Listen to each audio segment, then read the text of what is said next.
All right. There we go. Should I be further back? I feel like I should be further back. Oh, but now I got to move the grand table, and this is going to cost. Oh, that was actually easier than I thought.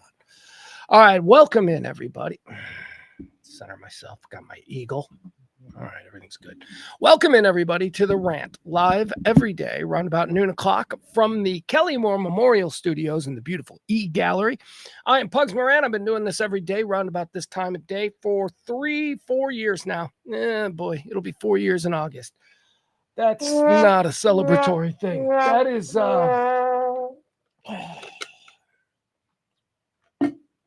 it's an exercise in futility. We are talk radio for normal Americans, an experiment 4 years now to prove that Americans will listen to something other than what's being offered on America's talk radio stations. And all it's proven is that I refuse to give up.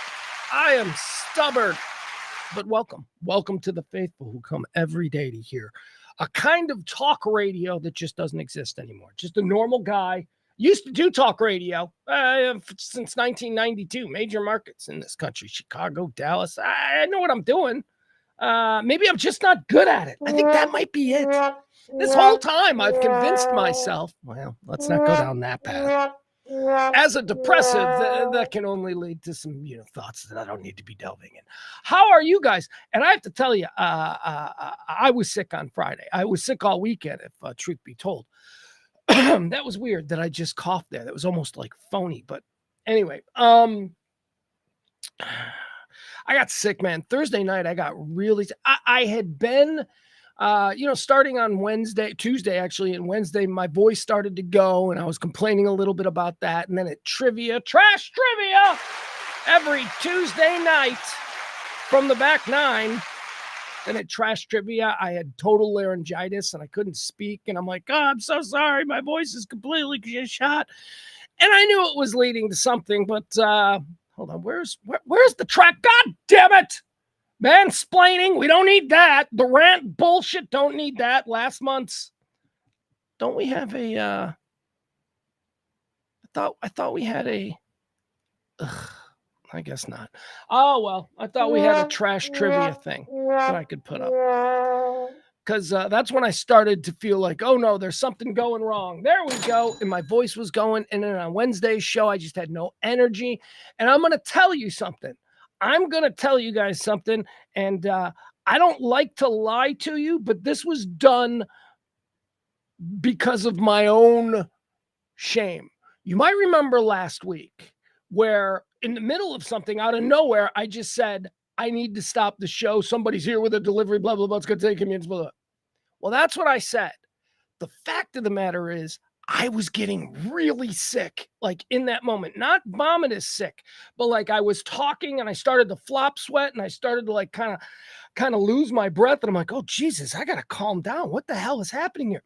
And so I didn't go anywhere, you guys. I know I said I didn't want, because I didn't want to be vulnerable. I wasn't, I was like, I'll get through this. I didn't just understand. I didn't feel like in that. Here's the thing. A couple of years ago, I had another one of those incidents. Like on the first couple of weeks of the show, I had this anxiety thing where I like almost passed out. And it happened again last week. And I said, okay, well, at least I know how to deal with this. I just need to sit and be calm. Drink a bottle of water. I slammed a bottle of water. But I told you guys at the time that there was a delivery. I got to take care of it. That was not true. I just became instantly overwhelmed, felt lightheaded. I was sick. I was getting sick. That was the start of it. So Thursday night, I bad fever. Friday morning, sick as hell. No show Friday. Friday during the day, the fever goes away, but then it comes back at night. I don't know why it does that with me. My fever always, I think I'm through the woods. I'm like, yeah, no fever for 6 hours. And then at 9:30, boom, there it is. Oh, I got a fever of 101 again. So that only went on for 48 hours. By the time yesterday came around, I was free of a fever since Saturday. I hadn't really had a fever since Saturday. Friday night was the last fever I had. And then Sunday, I was just beat to shit. Just, you can hear it. I'm not 100%. I just don't have a fever now for 48 hours. So whatever this is, I think it's classic flu. I think it might be, and it's good that I do a show here. There's nobody at the studio today, and I'm all by myself, and I don't have to breathe on people, so maybe that's good. But I am battling, and so we're here. Hi, Taronda. Taronda's in the chat room. We got Byron in the chat room. We got Jeff in the chat room. April, Peter. I got a huge day today, so I got to stay dialed in. And then, of course, tomorrow, Trash Trivia. Join me and Brandon and your king of trivia. Bill, until further notice, man, Bill in the chat room is the king of trivia. April came out last week. That's not going to be a regular thing because April lives really far away, but that was so awesome that April came out and hung out with us. Tomorrow, 4060 Beltline Road in Addison. Trash Trivia starts at 7 o'clock. I got to tell you, I got to work on questions tonight because being sick, I wasn't working on anything. I just spent the last 72 hours completely in one room. I went out to walk the dog, and the dog got ripped off of walks this past couple of days. She normally gets between 3 and 4. She only got 2 on Saturday. She only got 2 walks on Saturday. So I was like, I'm not doing it, man. Go in the yard. So thank you. So thank you for allowing me that thing. I don't get sick much. And well, when I say sick means you take the day off work. I don't get sick much. And you know how you know that? Because you think I get sick all the time. Why? Because I show up for work.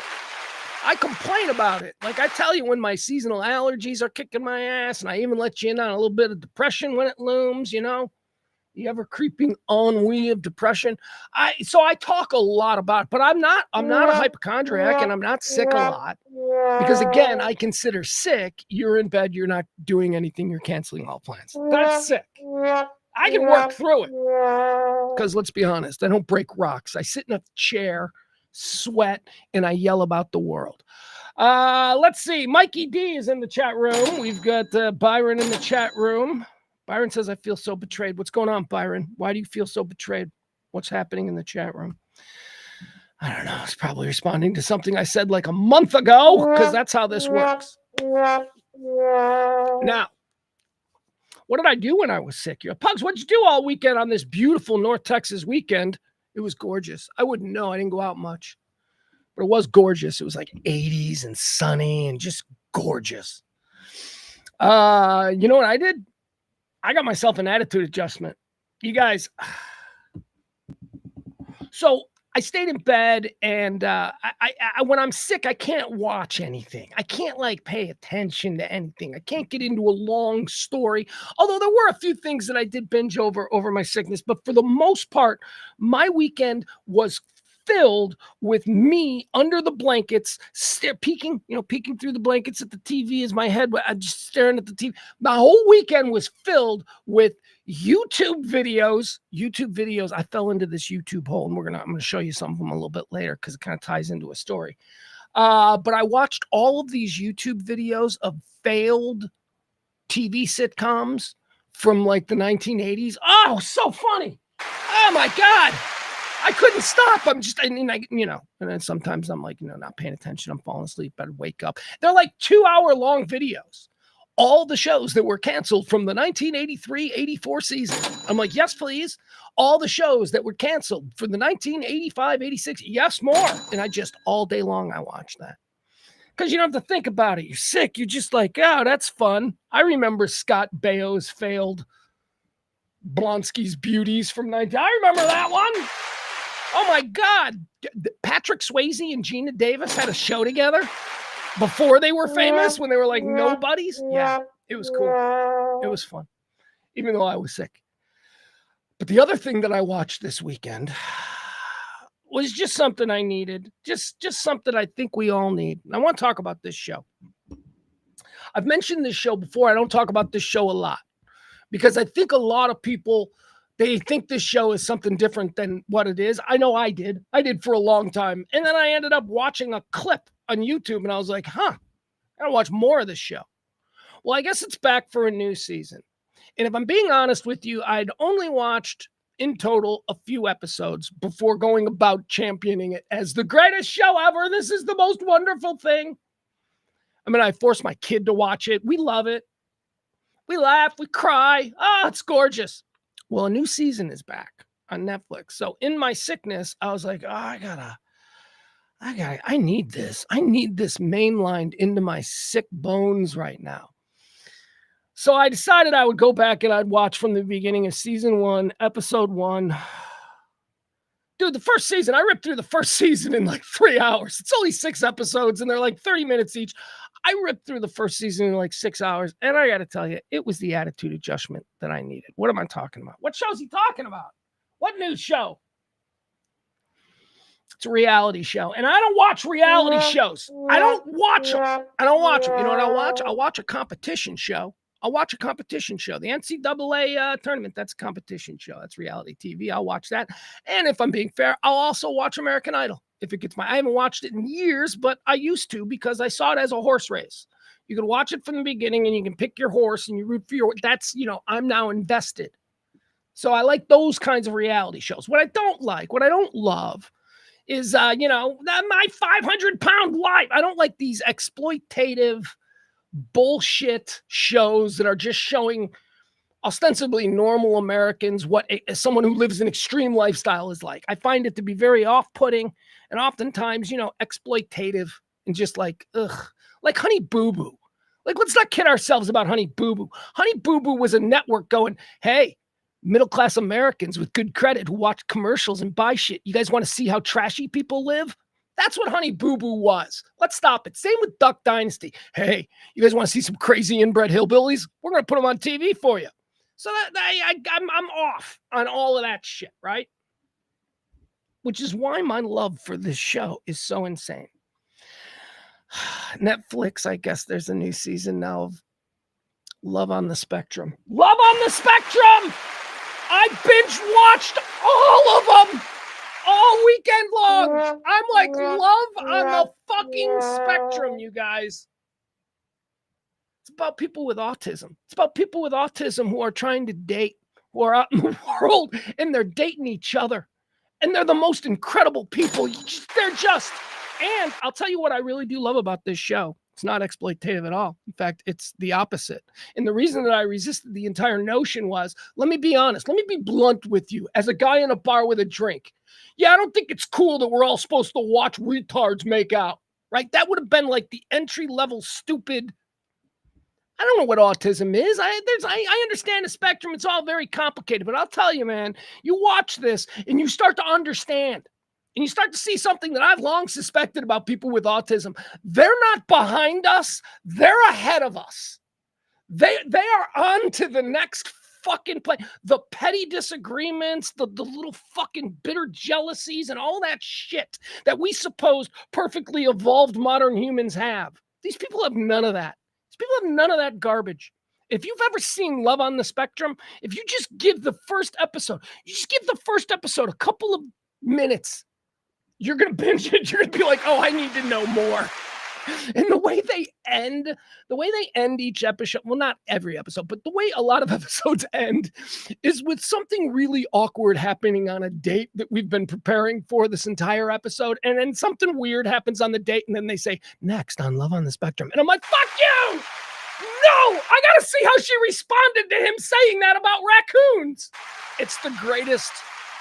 I love it so much. In the first season, you gotta understand, I'm sick. I'm not paying attention. And all I need is just something to make me feel better. And let me tell you, the unbridled optimism and lack of cynicism from these people on this show, I'm carrying myself that way, man. I'm going to start being like these dudes and chicks who are awesome, by the way. Let me tell you, the first season, I can't go on and about it. I can do an entire stream on this. I'm telling you, I feel like it. Here's the other thing. So I'm watching this and they're showing me, this is why I think it's a good show.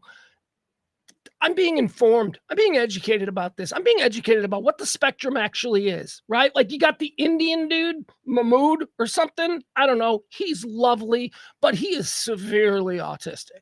He is like Rain Man, right? But then you got Kaylin from South Carolina, and I swear to God, I've dated Kaylin's. Kaylin's just quirky. She's like quirky. She's beautiful. If she worked in your office, you'd be like, the new girl, Kaylin's pretty cute, man. I'm going to think about asking her out. And then you find out that she's like obsessed with mermaids or something. I don't know. I don't know. They don't have any hate. Oh, and then there's like another girl in the first season named Dani, who, excuse me, Dani could be, Dani's very sexy.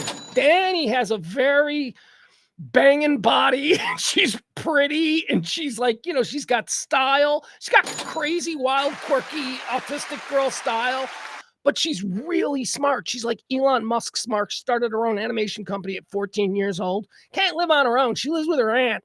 But she's like running a company. And oh my God. When Dani and Solomon went on their date, Dani on the date with Solomon, she's on the date with this dude Solomon, who I'm not even sure is autistic. I think he might just be an out-of-work actor who was trying to get a gig. But Solomon shows up, right? And Dani's like, first words out of her mouth, "You are so hot. I am in love with you right now." Like, it's the first thing Dani, who owns a company and has employees, it's the first thing Dani says to Solomon. Anyway, man, that's what got me through my sick. That is, and I still have the new season to get into. Love on the Spectrum. I'm telling you, man, I think they're just like 200 years ahead of where the human mind is going to go. Again, zero pettiness, zero jealousy, absolute kindness, total optimism, no cynicism. It is the best show. Not since Ted Lasso have there been a cast of characters on TV who are just so inherently decent than everybody on Love on the Spectrum. It's back, and I love it. All right. Okay, so Sports Bra CC, who I got to apologize. We usually do our Shock House recordings, which someday you guys will hear. We do our Shock House recordings on Sundays here, and I was sick. I was sick, and it's all on me, so I apologize. But we're gonna do some of that. We're gonna do some recording this week. Hold on. What did he say? Sports Bra CC, of course, is who I was talking about. Sorry, CC. I didn't mean to blow you off yesterday. CC says, I love watching Abby and David. Let me tell you about Abby. Let me tell you about Abby. Abby's beautiful. Abby's the one obsessed with mermaids, right? Yeah, I think that's Abby, not Caitlin. Abby's obsessed with mermaids. Abby's like 23 or something, and I am telling you, she is beautiful. She has the most gorgeous eyes. She's blonde with big blue eyes, and they're big, beautiful, and she's always smiling. But Abby is a little more on the spectrum than, say, Dani or Caitlin, who I was just telling. She's not where Mahmoud is, or Mahmoud, or whatever his name is. She's not where he is, but she's not where Dani running her company and Elon Musk. I put Elon Musk on there. It's not there. But I love Dani. And Dani found herself a boyfriend, and it was David. And David, let me tell you something. When I first saw David show up for the date with Abby, first of all, I was very protective of Abby. I like Abby. Abby lives with her mom. And here's how you know Abby's hot. Abby's mom is hot. Abby's mom is like my age, and she's like really pretty. She's got this beautiful house in Southern California. They got 2 gay dudes living in the backyard. It's awesome. It's like, yeah, that's Southern California. 2 old, nice gay dudes that she calls her stepfathers. These are my stepfathers. Anyway, she goes on the date. She looks great because she's beautiful. And she goes on a date, and David shows up. And man, I got to be honest with you. I was like, oh man, first of all, David seems severely on the spectrum. Like David seems more affected than Abby, and Abby's affected. You can tell that Abby's, seeing the world a different way. And I just thought it was going to be so bad. I'm like, oh my God, she is not going to be into him. She is not. And she loved him. She loved him. Oh my God. And the way the dates end, here's the other great thing. That you can't, no matter how many dates you've been on as a non-autistic spectrum person, it doesn't matter how many dates you've been on. The awkward moment at the end, right? They go in directions these people, like, I swear to God, you're watching the end. Well, it was a really nice date, and I appreciated everything. Well, thank you very much. And it's all very nice and all that. And then, would it be okay if I were to shake your hand? They say stuff like that, and it's so cute. But then, in every case, the dude goes, so I'd very much like to see you again. The dude's always going to ask for a second date. Always. The dude is always, there's no question in the dude's mind. The dude is always asking for a second date. But the girl, and this is where I say I've dated a lot of girls, and you're reading the responses. There ain't no way to read an autistic girl when you're asking her if she wants a second date, because it seems like really bad. Like, it seems like, so I was wondering if you would like to go on a date with me. And they like do this. They like go, they do stuff. And it's like, oh crap, maybe she doesn't want to go. And then they say yes. And then they're like, I would really much like to go on it. And it's like, yeah. So fuck yeah, man. Abby and David, seeing that they're still, oh my God, Abby and David. April says, David's family is rich as fuck. Oh, really? Well, good for Abby. Abby and David gonna live like the king and queen of autism. Good for them. Oh, they'll have such a nice life. They're gonna have dolphins, and they're gonna have lions. They're gonna have all kinds of cool things. How about Danny? Danny's the one that runs her own company, who's like, she's like, I'm sorry, she's got a great body. She's like really pretty, and she's got style, but she's also autistic, so she's very much dialed in. And in one scene, she's talking to her aunt. I think she lives with her aunt. She's talking to her aunt in the kitchen, and she's like, well, they also have to have a lot of money. They got to be really driven and have a life plan and know what they want. And they're like, so you're a gold digger? She's like, yes. Like, okay. So maybe we introduce Danny to David, because Danny's looking for a gold digger, even though it does not seem like Danny needs money. Like, it seems like her company that she's running is successful. You see the clothes that Danny wears? Danny's got great style.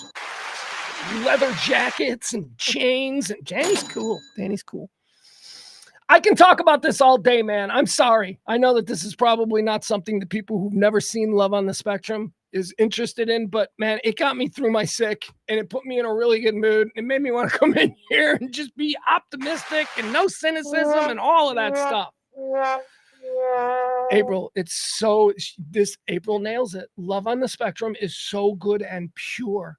See, my cynical mind thought this is a cash grab to exploit parents of autism and people who are interested, and people who want to gawk. It'll be funny to see two mentally challenged people try and kiss. It's not that at all. It's not. If that's what you think you're coming in, it is not that at all, man. It is about, I'm telling you, that's the message.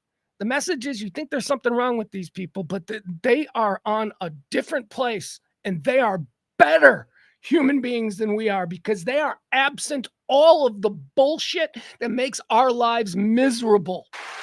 Love on the Spectrum. I can't wait to jump back in tonight. I cannot wait. It is so good. All right, now we're going to move on. Sorry about that. What else did I watch? I watched some other things. I watched a bunch of those 80s stuff. And anyway, we got crap we got to get into today. I see nobody wants to hear me talking about Love on the Spectrum. That's fine. I don't much want to talk about Love on the Spectrum with people who don't want to hear me talk about my absolute oh my God. When Mahmood, the guy who is severely on the spectrum, when he got his date and he's sitting there and he kept saying to her, I'm 33 years old and this is my first date in 33 years. And I'm like, oh, Mahmood, you are awesome. And then Mahmood, who's Indian, whose parents are, and they're so lovely. Mahmood's mom is so lovely. She's like always crying. She's like, I just want him to be happy. Oh my God. Anyway, when Mahmood was talking to the director and he said, she's an American girl, right? The director goes, of course. And he goes, yeah. Mahmood's got an American girl. And then Mahmood's girl had Down syndrome. Maybe she's on the, I don't know. I'm learning. Like, can you have both? Can you be on both? But she had, the physical tells of Down syndrome. So I thought that was going to be a problem for Mahmood, who does not have that. Or is his name Mom? I don't know what his name is. I'm not from, India. It's probably a very common name there, but whatever. Well, when she sat down, I thought, oh man, he's gonna have a problem with this. And then immediately he's like, she's beautiful. And I'm like, yeah, you get some, Mahmood. And then she liked him. I'm like, she likes him too. That's so great.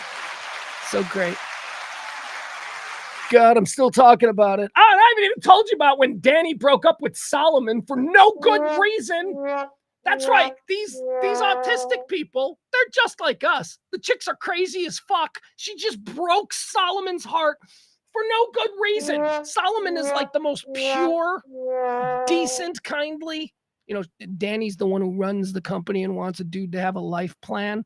And Solomon wants to write poetry and work at Ralph's, which is a grocery store. So she broke up with him for not having a life. Oh, God. Danny. So, look, Danny, you're lucky that I like you, that I think that you've got something to offer. But you didn't need to do that to Solomon. All right, Jamie, I'm fine. Jamie's telling me, get off the subject.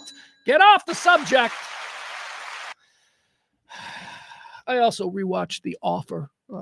That's I binged through that. That was the only thing that I watched.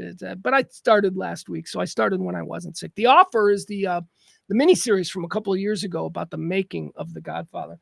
So now I got to watch The Godfather, since now I know how all the sausage was made. All right, let's do the show. What do you say? Welcome into the Rant. I'm Pugs Moran. It is April the 14th, the 104th day of the year. 105 of these. No, Jesus. Just calm down, Pugs. See, I'm so excited. So excited talking about my new friends on Love on the Spectrum. April 14th is the 104th day of the year. There are 261 remaining until the end of times. Let's just say that. We're not going to have another year. All right, let's do it. Quarter one, these are the things that we talk about before we get into all the hot topics. We call it antecedently on this day. It's just a look back at history, so let's get into it. These are the things that occurred on this day throughout history. On this day, antecedently in the year 1775, the society. Make a note of this date, 1775, okay? 1775, the Society for the Relief of Free Negroes, unlawfully held in bondage. I gotta read this right. What? See, there was a weird piece of punctuation there. The Society for the Relief of Free Negroes, unlawfully held in bondage, which was, in America, the first abolition society. Organized by who? In Philadelphia? Ben Franklin. Ben freaking Franklin. Pick your heroes wisely, but Ben Franklin in 1775 was going, I know a lot of you guys are trying to get away with this by saying I'm just a man of my time, but I, Ben Franklin, am in fact a great man of my time. And I'm telling you, slavery is wrong in 1775. People knew. People knew you want to excuse your ancestors. You want to excuse people. You're okay. You cannot say anymore. A man of his time. Men of their time knew better. Men have always known that enslaving another human being is just wrong. And I say this as a man who isn't a Christian. So imagine what people who follow Jesus's mind might think about the concept of slavery. Well, they don't really. It is morally wrong, not on religious, for religious reasons. It's just morally wrong. If you don't understand that, it's why the golden rule is the most important one. Fucking bunch of monkeys. The golden rule, just do unto others, man. Ben Franklin knew subjugating another man based solely on the color of his skin. Actually, I don't even know if that was his point. I think he was just like, no, slavery is wrong in general.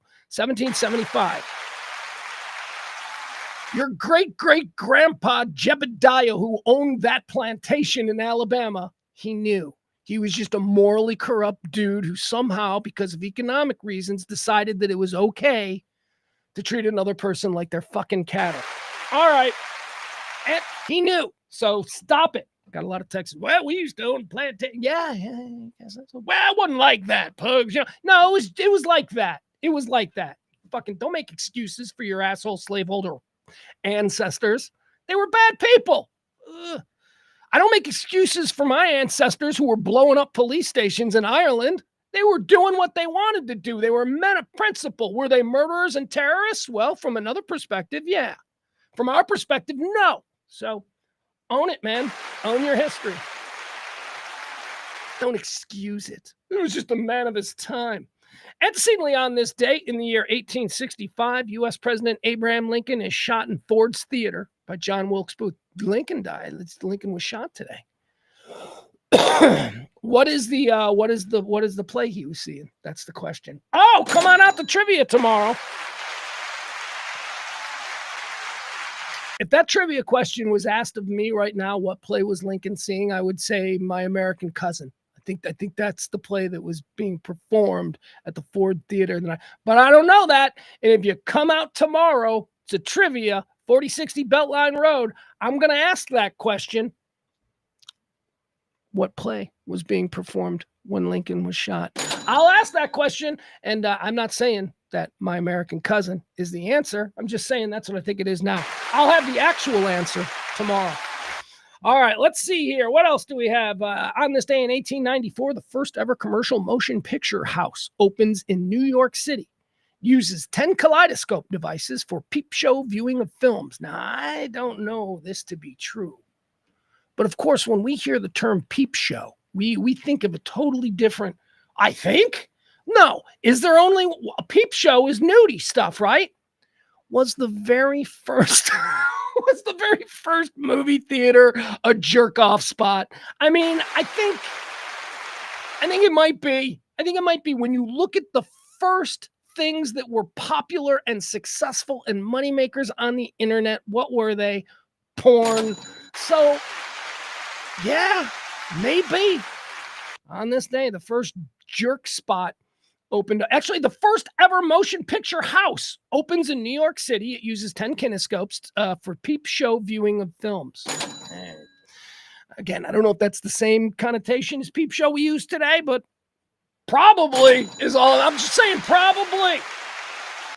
Antecedently on this day in 1912, the British passenger liner Titanic hits an iceberg. Today they hit an iceberg. Antecedently on this day in 1958, the Soviet satellite Sputnik 2. Oh, this is Laika. Oh, Laika. All right. Sputnik 2. The second the second satellite that the Russians put up there on this day in 1958. Sputnik 2 falls from orbit after a mission duration of 162 days. Yeah, they stuck Laika the dog in there for 162 days. It's just like, yeah, let's see if they can survive. Laika didn't survive, of course. I don't know if Laika imploded, exploded. I don't know what happened. Did Laika have an oxygen suit? Did it suffocate? Did Laika just starve to death after 162 days in space? I don't know. Soviet satellite Sputnik 2 falls from orbit after a mission during 162 days. This was the first spacecraft to carry a living animal, a female dog named Laika, who likely lived only a few hours. That's what we're going with, comrade. Dog died quick. Dog did die quick. Fuck. Anyway, Laika's a hero. Laika's a hero in Russia. There are statues of Laika everywhere. Laika's up there with Yuri Gagarin. Who's that? There's a question for tomorrow's trivia. Laika and Yuri Gagarin. Who's Yuri Gagarin? Tomorrow, trivia. Antecedently on this day in the year 2003. Okay, here, take a quick break on this one, because this is one of them things. This is actually a very, very big day. I mean, you look at some of the things we just talked about. Abraham Lincoln was shot on this day. Titanic hit an iceberg on this day. Brings us to this in the year 2003. The Human Genome Project is completed. 2003. I remember the day this happened, and I remember listening to a talk show, and I remember this nerdy dude with glasses saying this is the most significant human accomplishment since, and I don't know what he said at the time, because I was like, oh, this dork. He's right. It was a nothing story at the time. I mean, it was not a nothing story. It was a story. It was a headline story. But it wasn't like, we understood what it meant. We understand all about DNA now. We understand all about the human genome. or at least we understand its importance. On this day in 2003, the Human Genome Project is completed. Let's move on to birthdays, quarter two. We call these birthdays, people celebrating today. Do we like them or do they suck? We'll find out.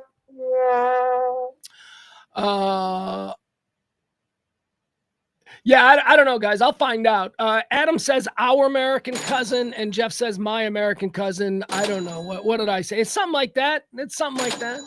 I'll figure it out, and it'll be a question tomorrow. It might not even be that. Although I think that because two people guessed it, that probably is it. Or at least I'm on the right track. All right, let's do birthdays. People celebrating birthdays today. They were born on this day in 1932. A real baller. One of them dudes. I say one of them dudes, but this ain't a dude. Loretta Lynn. Loretta Lynn! American singer, songwriter, inherently decent woman. I mean, Dolly Parton learned everything about being cool from Loretta Lynn. Loretta Lynn, born on this day in 1932, died on this day or not died on this day, but died in 2022. Born on this day in 1941. He's dead? He died last year. Didn't know that. Wow. Seems like that should have been a bigger deal. Pete Rose, born on this day in 1941. Pete Rose, American baseball player and manager, died 2024. Hey, you like a big motor? Pete Rose, old Charlie Hustle, he had that motor, man. Dude, what's he doing?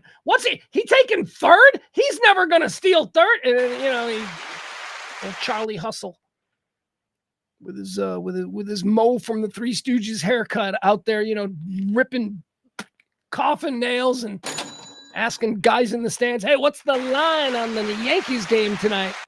Pete Rose, Hall of Fame. Well, you know my stance on this. I think that he should absolutely be in the Hall of Fame. I think there are certain people, it doesn't matter what big pieces of shit they are. If you're talking about the integrity of people who are able to perform a specific sport at the highest level, it shouldn't matter if they, murdered a black guy, Ty Cobb. Bet on baseball, Pete Rose, did roids. I don't care about roids. Look, I don't care about Barry Bonds doing roids because Barry Bonds was already a Hall of Famer before he went on the roids. I don't care. I don't care about any of that. Pete Rose, born on this day in 1941. Born on this day in 1945, Richie Blackmore. Richie Blackmore, a hero to everyone's stoner uncle. Richie Blackmore, man. Hey, Uncle Robbie, who's that on the black t-shirt? It's Richie Blackmore, man. One of the greatest guitarists of all time. Smoke on the water. Wah, wah, wah. I don't know, Richie Blackmore. Richie Blackmore was in Deep Purple. Happy birthday, Richie. Ask your stoner uncle. He'll tell you all about the greatness of Richie Blackmore. Born on this day in 1960, Brad Garrett. Big, giant comedian guy who then, hit the mother load. Brad Garrett was like a middling career stand-up comedian, traveling the country, doing all that stuff. Then he got Raymond. And then, he used to middle for Ray Romano. Ray Romano was like the big star, but Brad Garrett, and then all of a sudden Brad Garrett becomes his brother. Brad Garrett's like a big star now with huge money. Good for him. That's how you play it. Play the game. Brad Garrett, born on this day. He was from everybody's his brother. What was his name? Raymond, and then who? Robert? What's his name? Whatever. Doesn't matter. Brad Garrett, born on this day, 1960. Born on this day in 1968. Excuse me. We'll take a minute here because this is an important person in the life of every Gen Xer. Before Ferris Bueller, there was Farmer Ted. It's Anthony Michael Hall's birthday. Ferris Bueller, incidentally, written for Anthony Michael Hall. He was supposed to play the lead role in that, but I don't know, around about that time, I think he was thinking, I can do other things. Anthony Michael Hall was a breakout star of John Hughes films. But he didn't just start there. I mean, Anthony Michael Hall became famous about 10 years, would you say he was lightning? 85 to 95. That's like, when it was like really great to be Anthony Michael Hall. But even before that, he was Rusty in the original National Lampoon's Vacation. So when you look at Anthony Michael Hall and you look at his body of work, there is some significant stuff there. And Anthony Michael Hall, dude, has been working consistently in small things. Yeah, that's right. Anthony Michael Hall performance draft. So what we're going to do. We're going to do a draft of the roles that Anthony Michael Hall was best in. These are not his best films. These are, these are roles where he really got. Now, Rusty from Vacation is not on the list, okay? Too small of a role. He wasn't really known. He wasn't allowed to do much, although he was kind of funny. If you remember, there were some funny Rusty moments. But no, Rusty from Vacation is not on the list. So here we go. Anthony Michael Hall, American actor, celebrating a birthday on this day, born on this day in 1968. Here we go. First pick. First off the board, the number one selection in the Anthony Michael Hall draft. Farmer Ted, 16 Candles. Farmer Ted. Come on, the first time you saw Farmer Ted and 16 Candles, you think about that. If you're like me, we're like, 14, 15 years old. We see this kid on the school bus. He's running the school bus. He's obviously a dork, but he's king of the dorks, right? King of the nerds. What did he call himself? King of the dorks, whatever. Farmer Ted. He was awesome. He was awesome. He's getting girls' panties, and he's in the bathroom, and he's in a stall, and he's charging dudes like $1 to look at a girl's panties. Oh! Farmer Ted was the best. Number one off the board. Anthony Michael Hall draft, 16 Candles. Farmer Ted. Number two, one of my son and my favorite film. We love this movie. We've seen this a number of times. We keep going back to it because there are scenes that just make us laugh. Number two, Gary from Weird Science. Yeah, Gary in Weird Science. He really got comfortable in that Black Blues bar, didn't he? Remember? Family Jewels. Gary. That was a great one. Number two off the board in the Anthony Michael Hall draft. Weird Science. Gary.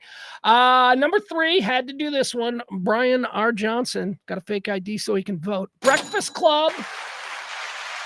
Anthony Michael Hall in Breakfast Club. Brian R. Johnson. Again, playing the nerd. This one a bit more of a recluse, a bit more of a, but Farmer Ted was a nerd who didn't know he was a nerd. Farmer Ted was a nerd who was about to become Ferris Bueller. But Brian R. Johnson from Breakfast Club knew he was a nerd. He knew what his fate was. No confidence. Now let's move into an adult role.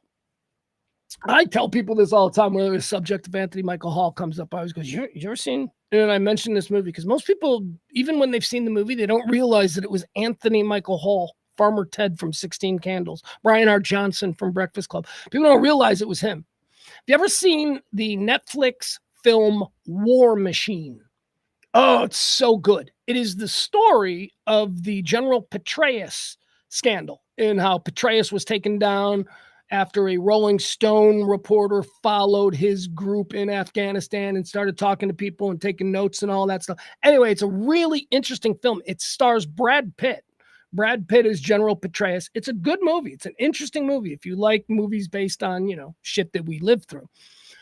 So Scoot McNairy is in it. I believe he plays the Rolling Stone reporter, Michael Hastings, who would weirdly die in a crate. Anyway, I don't want to go into the weeds on this. Point is this. Anthony Michael Hall in War Machine co-stars with Brad Pitt as Michael Flynn. Michael Flynn. Now, this was before Michael Flynn, in my opinion. He didn't go nuts. He just decided to cash in where the loons were. He's like, hey, the loons are buying tickets to my nonsense. So Michael Flynn is not an admirable guy in my mind. He's a fucking crazy. Anyway, point is this.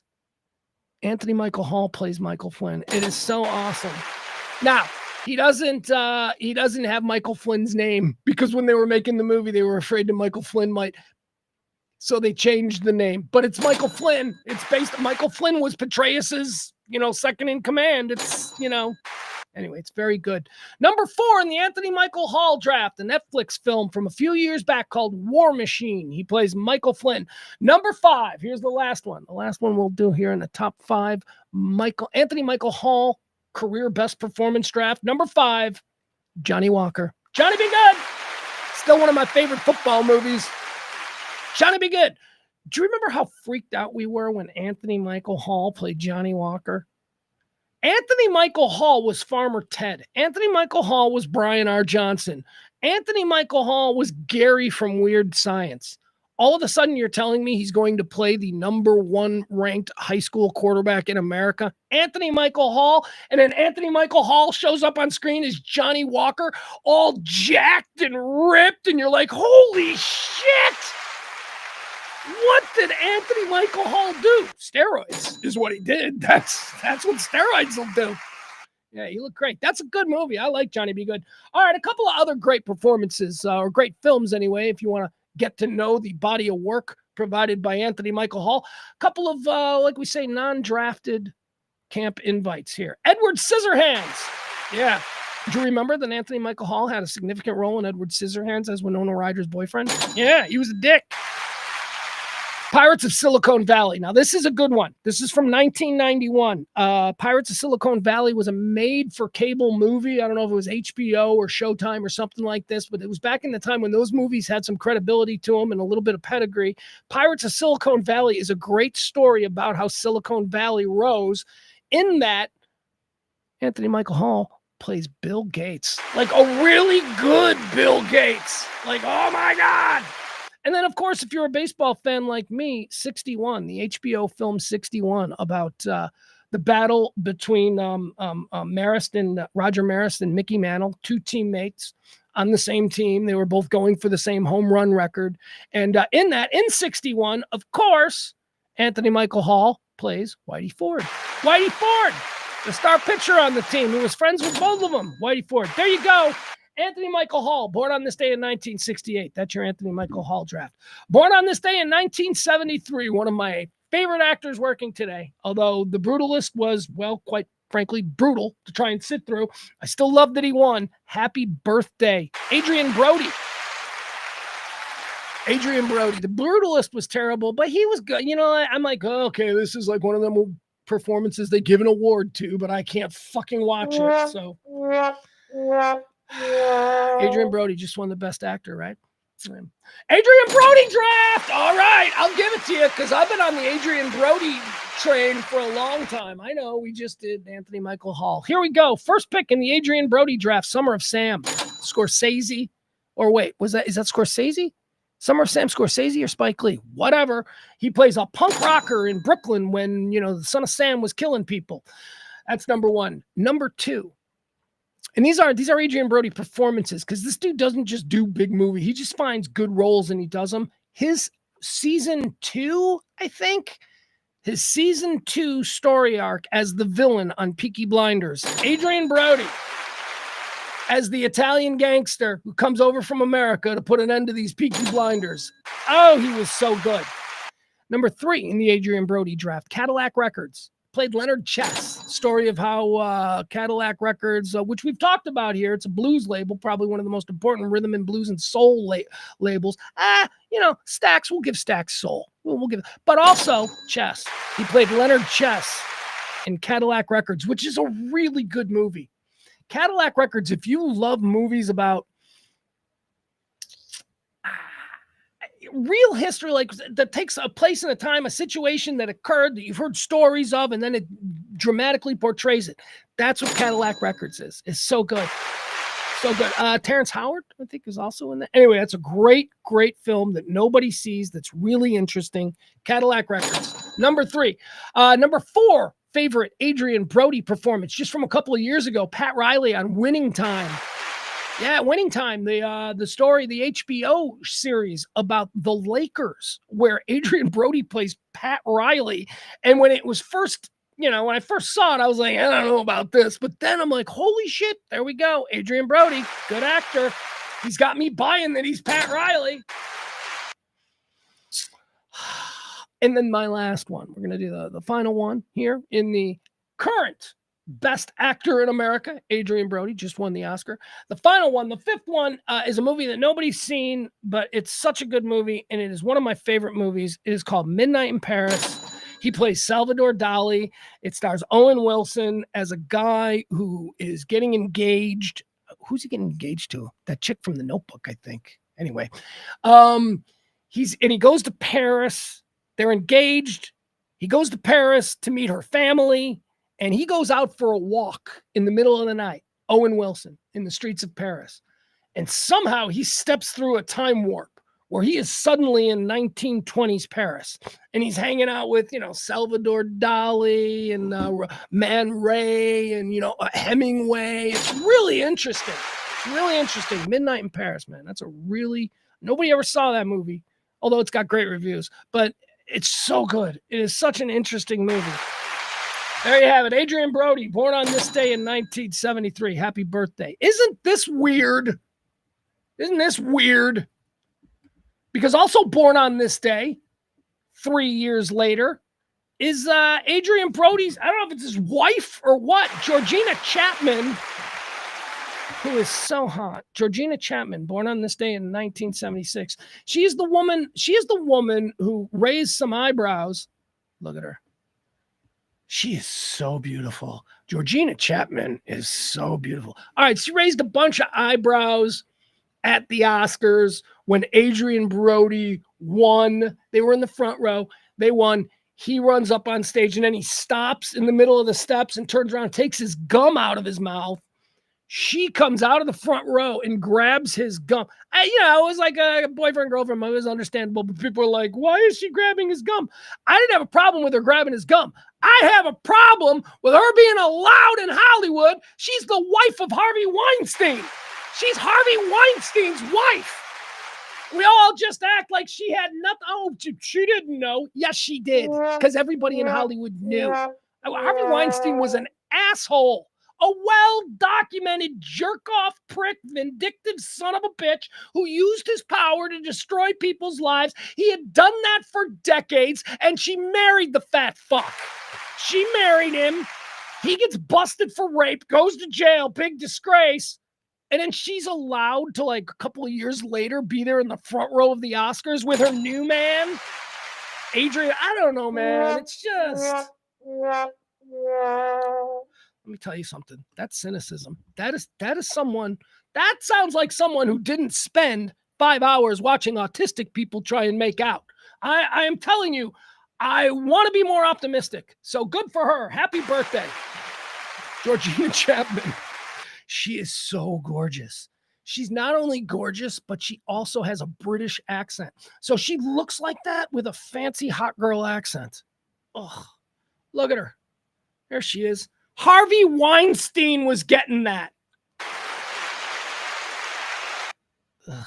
I'm sure there they are. Look at them. The birthday couple. God, she's beautiful. All right, there you have it. Born on this day in 1976. The undeniably beautiful Georgina Chapman. Let's see. Oh, she's a model. Here's what she is. She's a model, and apparently she's a fashion designer. She is co-founder of the House Marquesa. Your rapist husband gave you the money to start that like 10 years ago. I need to watch some episodes of Life on the Spectrum or Love on the Spectrum. I need to watch. I need more. All right, born on this day in 1976, Georgina Chapman. Also born on this day in 1976, Brazilian martial artist Anderson Silva. He was once the most dominant, scary dude ever. Now, it's weird. Get old. Everybody, I'll tell you what. Time is the only champion. Time wins everything. Born on this day in 1977, Sarah Michelle Gellar. I never watched Buffy. Never thought she was particularly cute. I had a friend who thought that she was like the greatest. I'm like, she looks like she'd be trouble. I was always like, she looks like, and I mean trouble. I mean, I'm just going to go ahead and say it. I grew up in Chicago. She looks like a hot Jewish girl. And dating Jewish girls that come from real Jewish families, one, you don't have to worry about it going anywhere because they won't let you marry them. But they're trouble. They're complainers. And that's always what Sarah Michelle Gellar looked like to me. Like a Jewish girl from New York, from Manhattan, no less, who had like opinions on like poor people and stuff. I don't know. I never liked her. Never liked her. But anyway, happy birthday, Sarah Michelle Gellar. Hey, is she sick? Because I'm going to take all of that back if I remember now all of a sudden that she's sick. If she's sick, then that's terrible because that was all very petty of me what I just said. Is she sick? No. It's the other one. It's the other girl. It's the one that I like. The girl that was in that movie. What was the sexy movie that Sarah Michelle Gellar did? Were her and someone named Blair? Is it Blair something? And I don't know, one of the Ryans, either a Gosling or a, I don't know, whatever. There was a sexy movie where there was like incest and threesomes and stuff. And one of the people in that is sick now. That's it. I just remember maybe Sarah Michelle Gellar is sick. I don't know. We're all sick. Humanity is sick. Byron says, I can't even see her as hot. She's had Harvey's thigh. Okay. He's talking. Byron's still on Georgina Chapman. Cruel Intentions. Thank you, Bill Folk. That's our trivia champion. That's why we keep him in the chat room. He's always there. Cruel Intentions. The other chick that was in Cruel Intentions is the one that's sick, and that's the chick that I like. All right, anyway, happy birthday, Sarah Michelle Gellar, born on this day in 1977. Also born on this day in 1977. I don't like Sarah Michelle Gellar much, but I do like Rob McElhenney. Rob McElhenney, American actor, producer, and screenwriter. He's the latest in a long tradition in Hollywood, where brilliant creators, brilliant masterminds of the format, of understanding what people react to, how to make good writers, producers, people who are really dialed in behind the scenes. The long Hollywood tradition is when they're also actors. And in the case of Rob McElhenney, he's an actor who had to create his own material, and he's lucky that he has the talent to do it. But he's an actor that had to create his own material in order to get his foot in the door. So Rob McElhenney, long tradition in Hollywood, plays the idiot. Plays the person. This has happened so many times with films, TV shows, that like there's a side character or the character in the cast that is like the dummy, that is the butt of all the jokes. Almost always that person is the most powerful on set. And if you love It's Always Sunny in Philadelphia the way I do, there is no doubt that when the board meetings are held, the most important voice is Rob McElhenney. Mac the moron. Mac the moron in the show is actually the boss. He's a cool guy, man. I like him. And he's married to Caitlin Olsen, D. You know, it's like they're like Mac and D are married in real life, and they have wonderful kids, and they seem to have a nice life. I love them. I love them. Happy birthday, Rob McElhenney, born on this day in 1977. He's got a show on Apple that's pretty funny. My son was watching it, and I started watching it. Vision Mythic Quest or something. He plays a dude that owns a game designing firm, and that's silly. It's like The Office, but it's very funny. It's on Apple.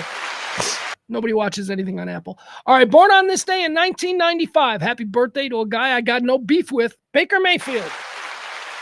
I got no beef with Baker Mayfield. He seems like I don't like that he's in Cleveland doing commercials. Remember those commercials that were on every commercial break? The premise was Baker Mayfield is living in the stadium. God, that was like 5 years ago now, right? That's a long time ago. Anyway, I like Baker. I got no problem with him. He seems like a good dude to have beers with. Born on this day in 1995. Born on this day in 1996, Abigail Breslin. Don't know who that is. I think I might know who she is. Is Abigail Breslin Little Miss Sunshine? Remember that movie Little Miss Sunshine from like 20 years ago or something? If Abigail Breslin is Little Miss Sunshine, then I say happy birthday to you, lady. Because she was fun. She was fun in that. And now that I think about it, Little Miss Sunshine had autism, right? We were talking about how I'm watching Love on the Spectrum. Now I'm seeing it more clear than ever. Abigail Breslin playing the role in Little Miss Sunshine. That was an autistic kid. They just didn't say it. All right, that's going to do it, folks. Those are the birthdays. Quarter 2 is done. What do you say we move in now to some deads? These are people who passed away on this day. We decide whether they went to heaven or whether they went to hell. And what in the name of God is happening with my eagle? I need my eagle, but it's going to be a thing. And by the way, just stop it. Everybody's like, you can make the eagle permanent. Yeah. And did you ever consider that maybe these little distractions are built into the show? Just kind of little fun moments where I can stop and transit. Just leave me alone. Just leave me alone. All right. Selma Blair. Is that the name? Selma Blair. Yeah. She's not doing well, right? She's sick. She was great. She was great. She was in a sitcom where she was so funny. Kath and Kim, Molly Shannon, and Selma Blair. Wasn't a hit. It was only on for like one season, but I watched every episode and I'm like, this is a funny show.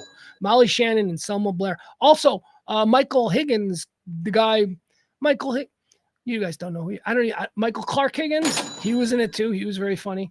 Kath and Kim, it was a good show. People didn't watch it. It went away. Great shows get canceled all the time, folks. And also, let's give a birthday. Born on this day in 1997, my wide receiver one, DJ Moore. Love him. Love my kid. I forgot to mention his birthday. All right, deads. Dead on this day. Here we go. Dead on this day in 1995. Where did they go? Heaven or hell? Burl Ives, ladies and gentlemen. Burl Ives. Who's Burl Ives? You're like, Pugs, who's Burl Ives? I don't know who Burl Ives is. Shut your mouth. Burl Ives is the snowman. Come on. Burl Ives. He was a folk singer. Your grandparents knew who he was. We knew who he was because he played the snowman in the Rudolph and the Santa is coming to town. And he's, the snowman. You guys remember the snowman? I'll tell you what, man. If I saw some shit going on in my neighborhood at 7 years old, I wasn't looking for a cop. I was looking for the snowman. This was like the most trusted dude among Gen X kids. The snowman will set you straight. Look, that's stupid. That's not the real. There he is. Burl Ives is going to heaven. Burl Ives only because he was the snowman. Burl Ives, dead on this day in 1995. Dead on this day in 2007, Don Ho. Don Ho. I love Don Ho. I met Don Ho once. Briefly. No, never mind. I'm sorry. Stream of consciousness. I just got Don Ho confused with Wayne Newton. Remember, I was like, no, wait, that was Wayne Newton. It wasn't. Why do I? Because Don Ho was kind of like the Wayne Newton of Hawaii. That's what I was thinking. All right, thoughts on Don Ho. All right, what do I got? I got thoughts on. Well, I'll tell you first and foremost. Don Ho is an interesting study in how you become famous in this country. You know, but people today will say, well, you don't even need talent anymore to become famous in America. You just need a YouTube channel. You got these people, these influencers. They're more famous than Betty Davis ever was. Betty Davis never had 50 million followers on YouTube. You know, you get these arguments. Don Ho didn't have any talent. Now, I'm not going to call Don Ho a fraud, okay? Like, you know, I've got my list of great American entertainment frauds. Elvis Presley was a fraud. John Wayne was a fraud. Marilyn Monroe was a fraud. Who else was a fraud? I don't know, whatever. Anyway, these people who are just Bob Hope, big fraud. What did he do? What did Bob Hope do? Anyway, I got this long list of people who I think are frauds. I don't consider Don Ho a fraud. No, I consider Don Ho a dude. Don Ho just fucking took the opportunities and went, okay. Here's the deal with Don Ho. Don Ho was a lounge performer, a local lounge performer in Hawaii, like even before people went to Hawaii. Like it was just like, he's like a local guy playing at the open mic. That's it. Just a local guy.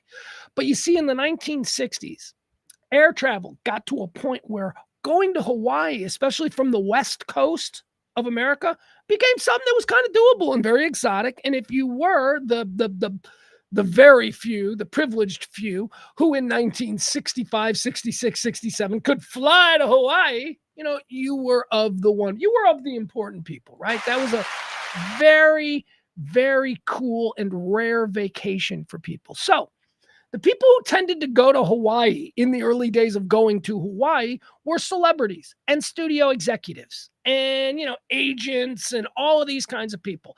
And what is Hawaii?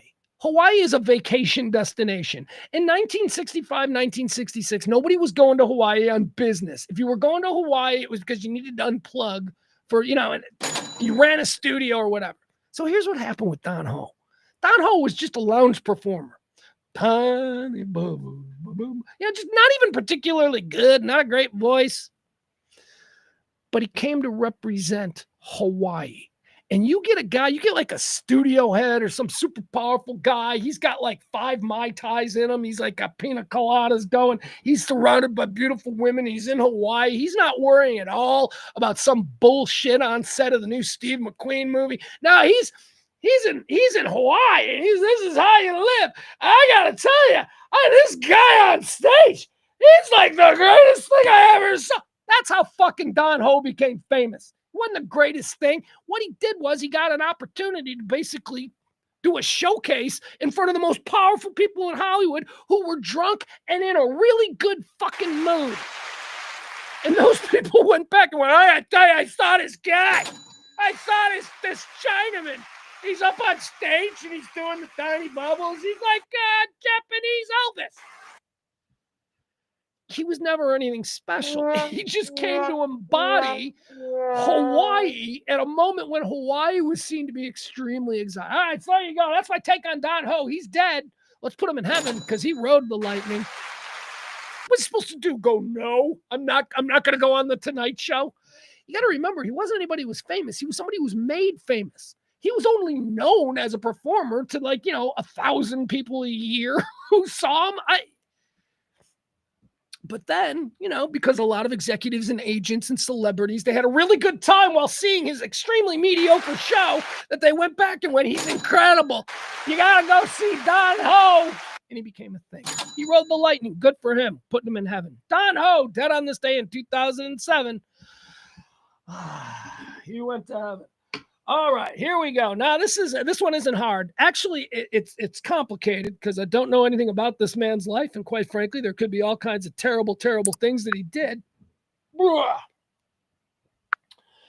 But we must ask ourselves.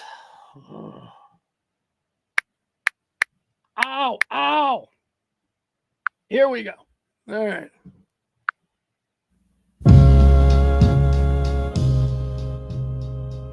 Dead on this day in 2015, Percy Sledge, soul singer. Now, let me ask you something. You can't put that guy in hell. How are you going to put that guy in hell? 6 words. When a man loves a woman. 6 words. That's all it is. It's 6 words written on a white piece of paper. Doesn't mean fucking anything. When a man loves a woman, ... Yeah, what's next? What do you got to say next? Jesus, listen to that. Hold on. But when you say it like this,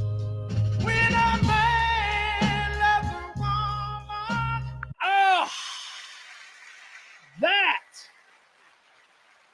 is a vocal performance. That man's in love. I swear to God, those 6 words sung by Percy Sledge have made more of an emotional impact on people than I think. So of course, Percy Sledge. What a song. That song, isn't that how Wonder Years became a hit? They go, well, Pugs, there are a lot of moving parts as to why Wonder Years. Well, first of all, Wonder Years, I think, debuted after a Super Bowl, right? But wasn't that the final scene of the pilot episode of Wonder Years, where Kevin Arnold is sitting there and they're watching the moon landing, right? And he's with Winnie Cooper, and they have their first kiss, and then boom, it's like, the song comes cranking in. And everybody watching that episode of Wonder Years went, what the fuck just happened? That is TV? That might be the moment peak TV began. That might be it. That was incredible television. Anyway, Percy Sledge, we're putting him in heaven. We're going to round this off. Dead on this day in 2021 without any thought. Bernie Madoff. He goes to hell. All right, Bernie Madoff, Ponzi scheme, which, not really even that bad by the things that people have gotten away with. It was the largest Ponzi scheme in all time. Yeah, but there are things much bigger than Ponzi schemes that are going on. Wall Street is running something that would make Ponzi schemes seem like, a trip to the 7-Eleven for a scratch off. Well, here, what was the number? The number was not like it's at the time. It was like because he stole like celebrities' money and stuff. Let's see here. I know it's the large was an American financial criminal and financier who was the admitted mastermind of the largest known Ponzi scheme in history, worth an estimated $60 billion. $60 billion. Out of you. We got dudes running around with $60 billion back in 2007 or something. That was a lot of money. There was probably only one dude in the world with $60 billion. Not anymore. There's like a whole bunch of people over $100 billion now. So it's not a number. Anyway, Bernie Madoff, he gets to go to hell because screw that guy. All right, let's get into it. Let's do quarter one, not quarter four. Quarter four is all the hot topics and all that kind of stuff. One more time, though, I would like to remind you that tomorrow, come one, come all, we're going to be doing trivia, trash trivia. That's what we call it there. Sunbrew, myself, trash trivia out there at the back 9, 4060 Beltline Road. I'm going to be better. I'm going to be well. Let's hope. All right. Trash trivia. There you go. Come on up. Oh, also, needs to be mentioned, you can support this show. It's not a pledge week, but we do accept tips. If you want to drop a little something, Venmo or Cash App to keep this kind of talk radio going. It's, different than any kind of talk radio you're going to hear every day since 2021. Talk radio for normal Americans. What's going on in the chat room? What does Adam say? Adam says, he says, I love the reboot a few years ago.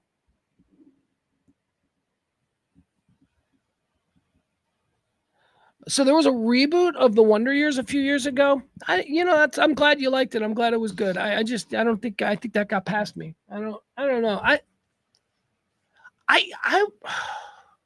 feel like I should watch some episodes of Wonder Years. I think Wonder Years, I have this string of shows that when I do something for my kid, I'm very transactional with my kid. When I do something for my kid, like if he says something like, can you run downstairs and, get me whatever, shit that he can just go and do, but he's being too lazy. I'll say, yeah, but you got to watch another show with me.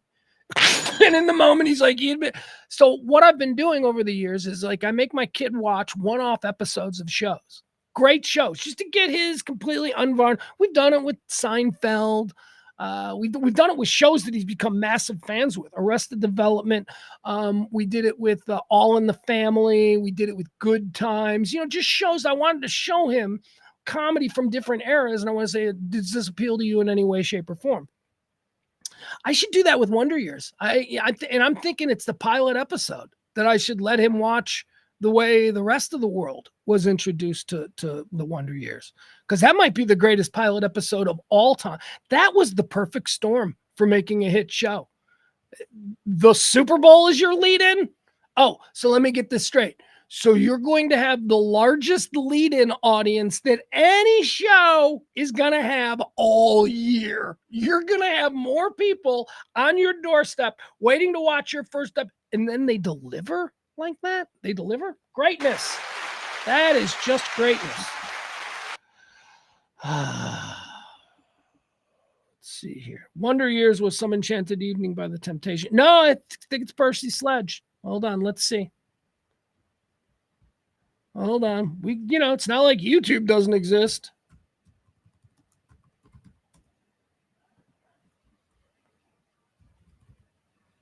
All right, hold on. All right, hold on. You might be right. Doesn't matter. Even if you are right, doesn't change Percy Sledge's vocal performance on that line, which is just amazing. All right, here we go. I went down to the big climbing tree in Harper's Woods. I didn't admit it to myself until years later, but in my mind was the shadow of a thought that Winnie might be there.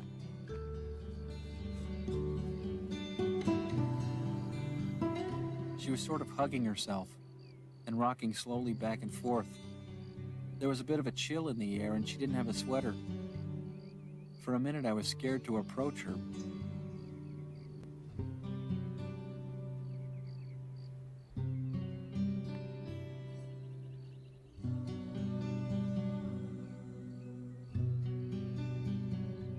I didn't know what to say. I had the strangest feeling. It was impossible for me to believe that Brian was dead. I'm sorry about Brian. And I'm sorry for what I said today. It wasn't true. I know.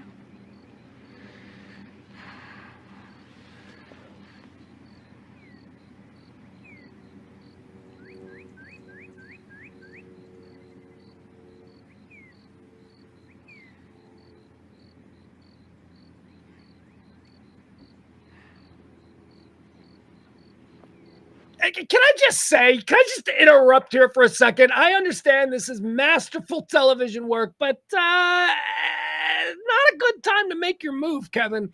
This is not. He's gonna make his move. He's gonna. Okay, let's watch. Her brother has just come home dead from Vietnam.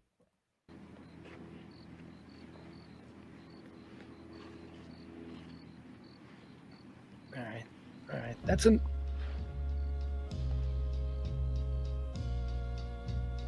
Don't fuck with me on trivia.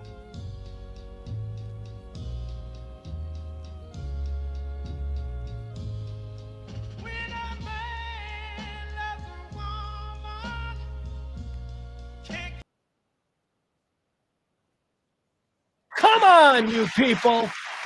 That's television. That's it. That's okay, Barney. Barney fucking corrected me. He regulated me earlier today. I was going off on a rant about the fucking. We'll talk about it. We'll talk about hot chicks in space.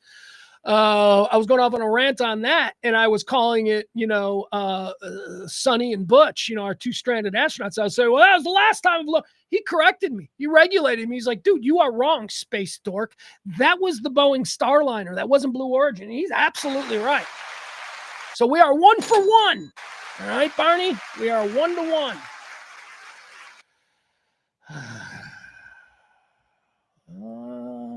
When a man... All right, let's go. Let's see. What are we doing first and foremost? Let's see the big stories. Let's move into all the things people are talking about. The Dow is up 393. It has been consistently up all day. It has not been a Black Monday. No. It's been pretty solidly up. Ka-chonk, ka-chonk, ka-chonks. All right. Now, tomorrow, if it's solidly up again, we're going to stop with this monitoring of the Dow Jones, okay? Because if we've sort of stabilized to some extent, okay. So we will see. There we go. Stocks.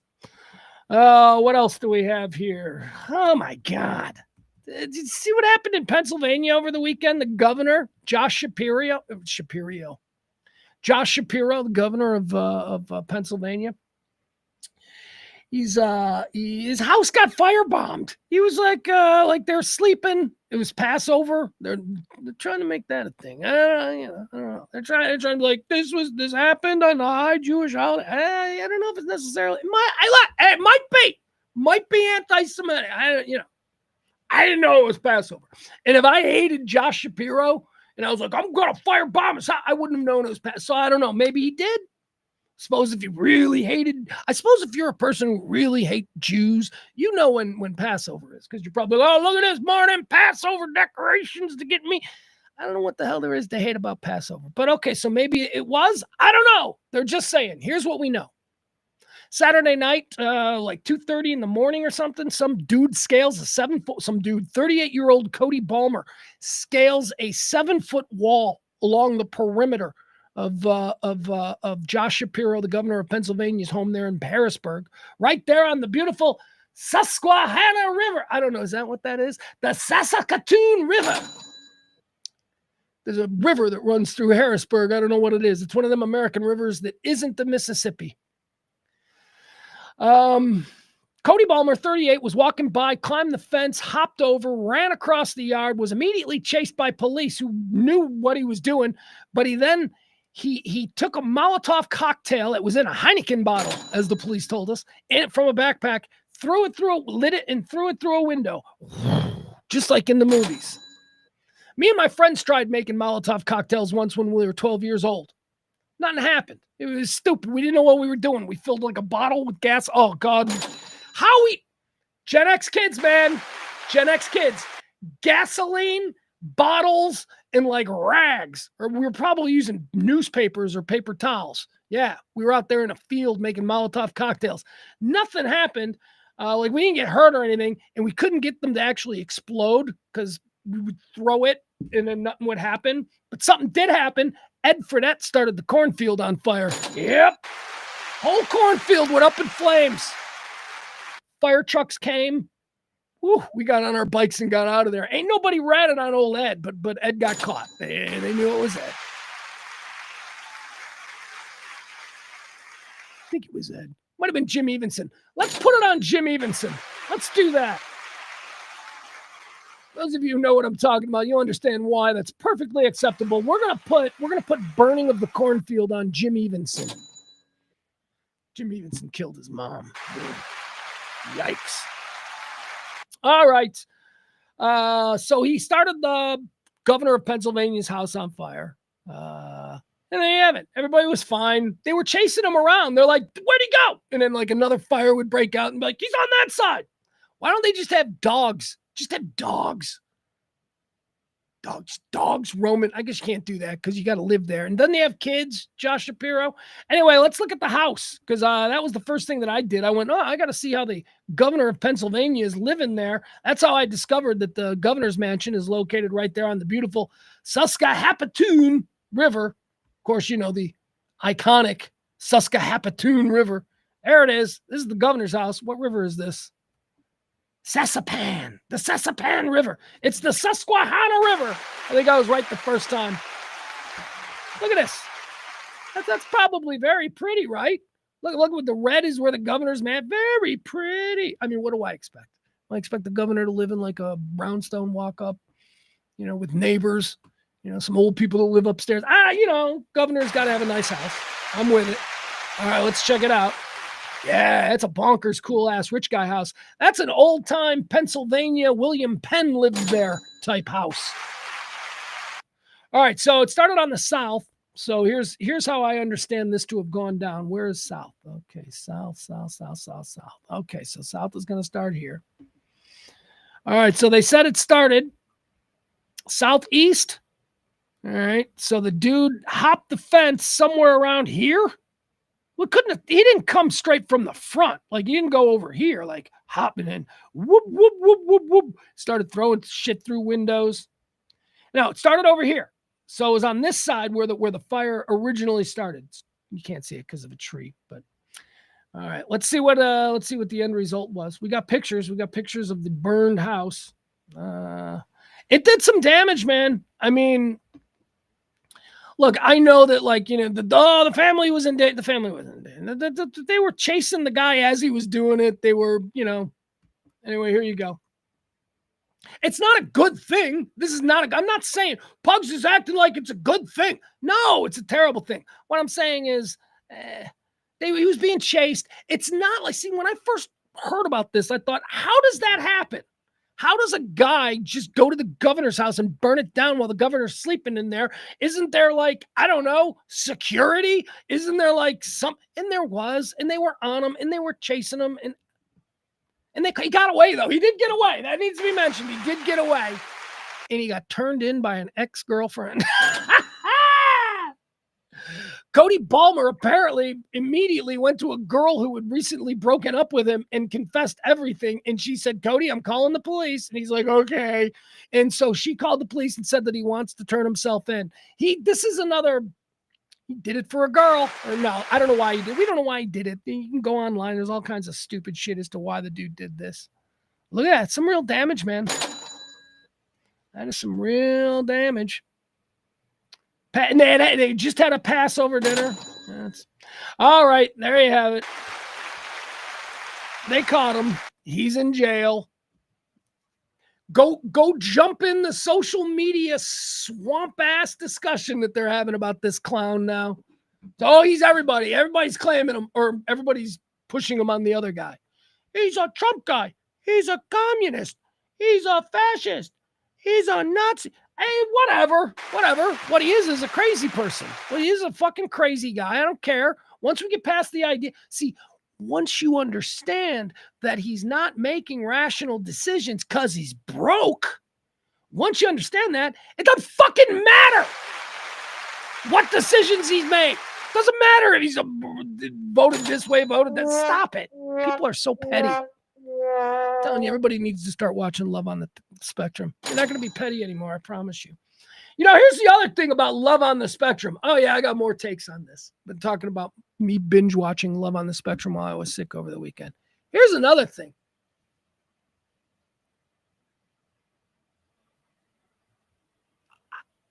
Apparently I could totally date people who have autism. That's something that I discovered. I discovered that. Like, for instance, one of the autism experts, the red-haired doctor lady, she like comes in and she works with them before dates, and she teaches them how to have conversations that go back and forth, and it's not just, she's like really good. She's autistic. She's got autism, and I'm like, I could date her. And I'm like, I wonder if I ever have. Because I've dated weird chicks. Anyway, and the autism people are all hooking up. And I'm still single. I'm like, I'm not looking though. So, all right, let's go. Let's keep moving. Let's go to the second big story of today. I don't even know if this is a big story, but it's something I do want to spend a little time talking about. I kept calling it this all morning because I've spent a few days on YouTube watching video clip compilations of television shows that were canceled from the 1980s, like shows that only ran a couple episodes. And I just started referring to the Blue Origin New Shepard launch today as just, Aaron Spelling's Hot Ladies in Space. Just seemed like a very 1970s, 1980s kind of TV show. They're sexy ladies and they're going to space. So Jeff Bezos put in space, who you got? You got his wife. His wife is a scud. You remember what a scud is? A scud is something that looks good from far away, but then once you get close, you're like, nope, you're a scud. That's Lauren Sanchez. Is that her name? For me, she's a scud. And she's a self-inflicted scud because, her body is great. She got all the right plastic surgeries from the neck down. But then it's, she's got the big giant fake lips that just they don't look human. You don't look like a human being. I need the next person I kiss to have normal lips. I need you to have a normal. That's gross. You are panicking because you were super hot and then you turned 35 and then you went all plastic surgery crazy. Now you look like a scud. So you had her. She's like the fiance of Jeff Bezos. I was thinking, is Jeff Bezos trying to get out of this? Is he trying to get out of this wedding? Is this his way? He got something planned for these people? All right, so you got her. Then you got Katy Perry. Yeah, that Katy. Yeah, same Katy Perry. That Katy Perry. Katy Perry went up there. Katy Perry went up. Yeah, she seemed nice. We'll watch a little video. She seemed, whatever. Katy Perry makes, no sense to me. But okay, there we go. Katy Perry. Who else we get? We get Gayle King, Oprah's best friend. They wanted Oprah, but let's imagine that. Is that on her business card? Gayle King, Oprah's best friend. Is that on her? And why can't I have that? Why can't I have a friend that is just like so fucking powerful? Like, why can't I have a business card that says Pugs Moran, Tyler Perry's best friend? Pugs Moran, Taylor Sheridan's best. Why? Somebody important, somebody powerful. Anyway, so they all went to space. We got some video of it. Let's watch some of this video. Aaron Spelling's Hot Ladies in Space. This is the full launch. Now, it should be... Really going to make me watch this commercial, are you? All right, hold on. Let's pull this up. And let me also say this first.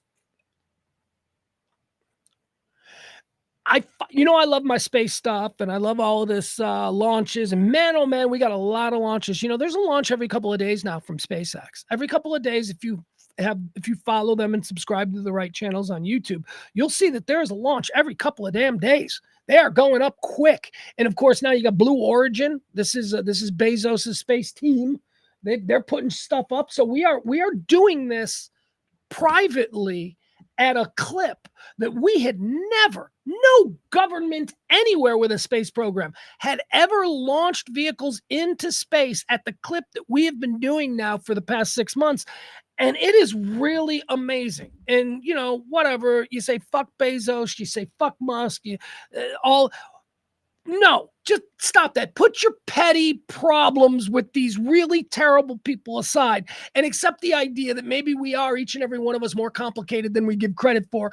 And these guys, although horrible people, and I will grant you that about Bezos and Elon, could they redeem themselves if they do make a significant contribution to humanity's next step? I say yes. I say yes. I don't like Elon Musk.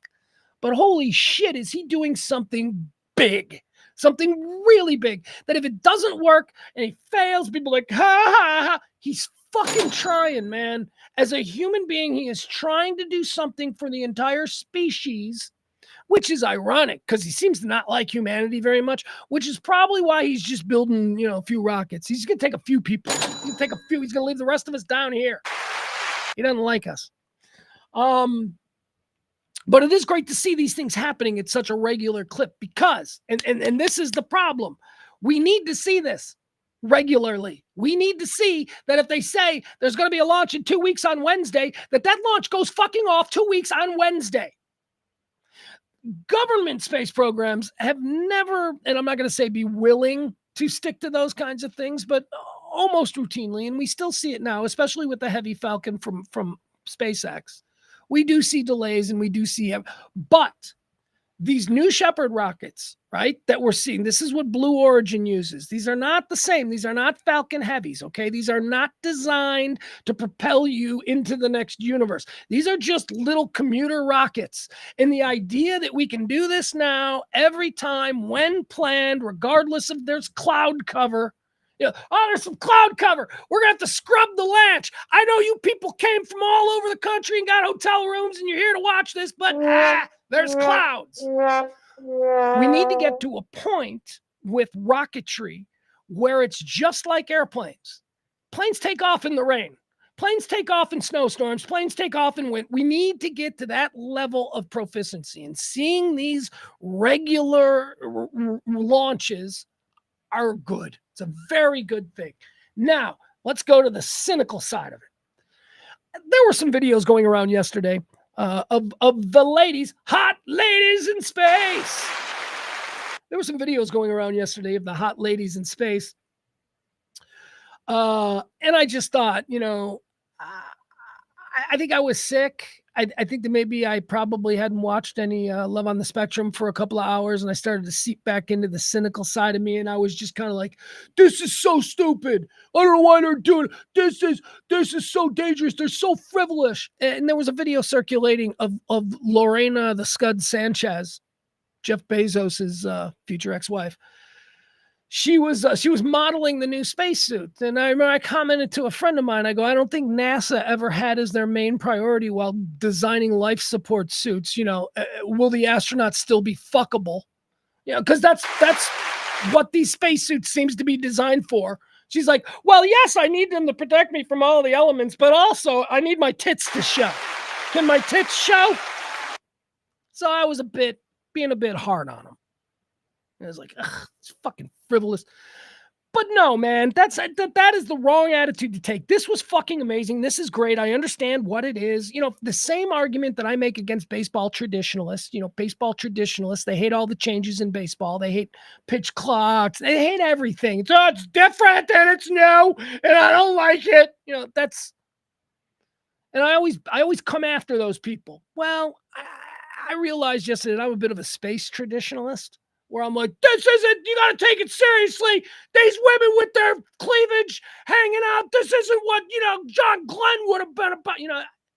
I needed to regulate myself. I needed to correct myself on that because quite frankly, we need more of this bullshit. We need the silly circus launches to become so routine and so regular that it becomes something that we're really fucking good at because, folks, I'm saying it again, we still ain't good at this shit yet. We need regular stuff, but most importantly, we need the average person to be in on it. We need the average person, just the way NASA did in the 1960s when they elevated the original Mercury astronauts to rock star status. Do you know how much money they spent in PR to turn these unknown test pilots into household names? High schools are named after these people now. That was all done on purpose by NASA because they knew the budgets for NASA were going to be tied to Congress, and they needed the people to be behind space. And that's why Tang, and that's why space. That all stopped after the Apollo missions. After the moon missions, it became boring. It became the space shuttle, and it became let's build things. And nobody wanted to watch a 30-year construction project while, spending X amount of their taxes on it. It became a problem. So the private sector has to move in. And the private sector has over the course of the last 25 years. Hell, America doesn't even have rockets anymore. We have to hitch rides with other people. That's embarrassing. So good for the private sector. Good for Jeff Bezos making these kinds of things routine and maybe even silly. And that's what we're doing here right now. Let's watch this. We're going to watch some video from today. This is the full silliness. Oh, there's even, I asked the question. At some point in the not too distant future, we are going to be celebrating the first Kardashian in space. We are going to put a Kardashian. Mankind's long-held dream of putting a Kardashian in space is going to happen. And you know how I knew that? Because the Kardashians were all here at this launch. What are they doing there? What are they doing there if they're not going to do a reality show aboard Blue Origin? That's what's going on. Kardashians in space. All right, let's watch a little of this. Is something you will never forget, Carissa. And we've been out here for the last 2 days. Something about launch day, it just hits different, right, ladies? Yeah. And I'm just. Oh, here they go. All right, so they're all. It's got to be very exciting for them. Yeah, and Bezos is driving. Bezos is driving his crew of hot ladies in space. Hot ladies across the universe. Hot ladies in space. Seriously. Katie sticking her head out too, gonna give a little wave to her daughter Daisy. They're all sticking their heads out the window. It seems very frivolous, is my point. It seems like they're not taking the seriousness of what they're about to do at all. Like nobody told them, you know what you're really doing, don't you? You're getting inside a tin can and you're putting you on top of a whole bunch of dynamite, and we're gonna cross our fingers and hope that everything goes well. They don't seem to have a real grasp of that, which is fine. Yeah, it's fine. The fact that all three of them are so shy, All right, there you go. So early. Said Tavision's 11th human flight. You're looking at all the future astronauts, right? We can't call them astronauts yet. All right, there's Flight. you had to watch in just a come on. Yes, There's that are going to go up today. It's such a big day in history, and it's so empowering. Kardashians! We got Kardashians! Hot ladies in space! All right, T-minus 23 minutes until countdown, and we got Kardashians. Especially my daughter is 7, and just to see something like this, and I mean, somebody said their grandfather was here that's 92, then they didn't even have... I'll tell you what, you want to know who the first Kardashian in space is going to be? I'll tell you. The first Kardashian in space is going to be Kris. It's going to be the mom. It's going to be the mom. The daughters, here's why I think it's going to be the mom. Kim don't want no part of it. Kim don't want to go to space. Kim's got like a whole bunch of kids. Kim's, I don't know if you know this, but Kim is a salsa scholar. She's got information about salsa that needs to remain earthbound. So Kim ain't going. Chloe, I could see Chloe, Chloe going, Courtney, I could see probably Courtney, maybe like Courtney, because she's the least favorite, right, of the Kardashians. Courtney's the one that people are like, oh, she's the spare, even though she's the oldest. But it's going to be Kris. It's going to be the mom because grown children, and it just seems very Kris Jenner to go to space. Transportation back then, the way that we do now, and now they're going to space. It's pretty amazing. That's Aisha's grandfather. 92 came all the way here. That's where the story, I was like, I heard this. And also, let's be clear about this. They're not going to space. They're going to the edge. And they're going to experience weightlessness, and then they're going to come right back down.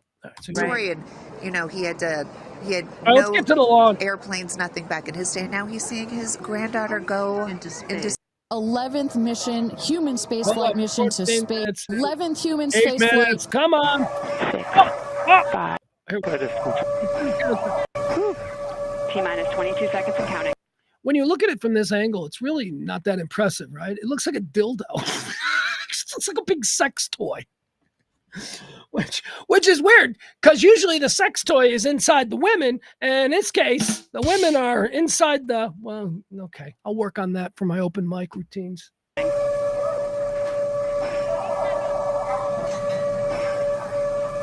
Team, go to internal. T-minus 10, 9, 8, 7, 6, 5, 4, command engine start, 2, 1, ignition. All right, like the dynamite, ride the lightning. Oh, wait, hold on. I want to see that window shot. Hold on. Who's in the window? Who's this? Whose hand is that? That's somebody. All right. There you go. Liftoff. New Shepard has cleared the tower.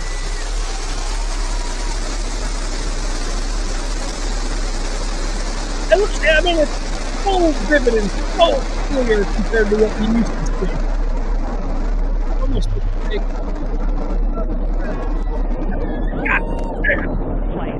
Brave ladies, upgrade into space. 6,000 feet climbing.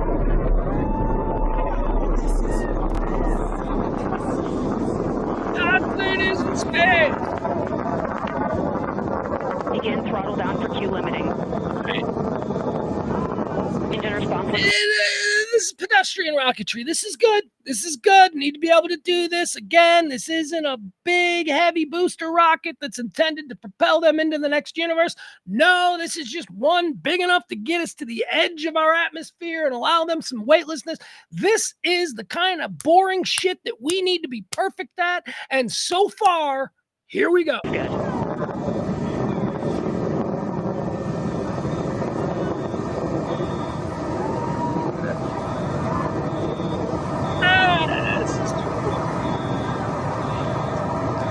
Max Q, maximum dynamic pressure. All right, so this is typically where shit goes haywire. Max Q is max pressure on the structure of the vehicle, okay? So this is, at this point, this thing, if it's going to break, this is the maximum that it's going to hit. So let's see if we survive.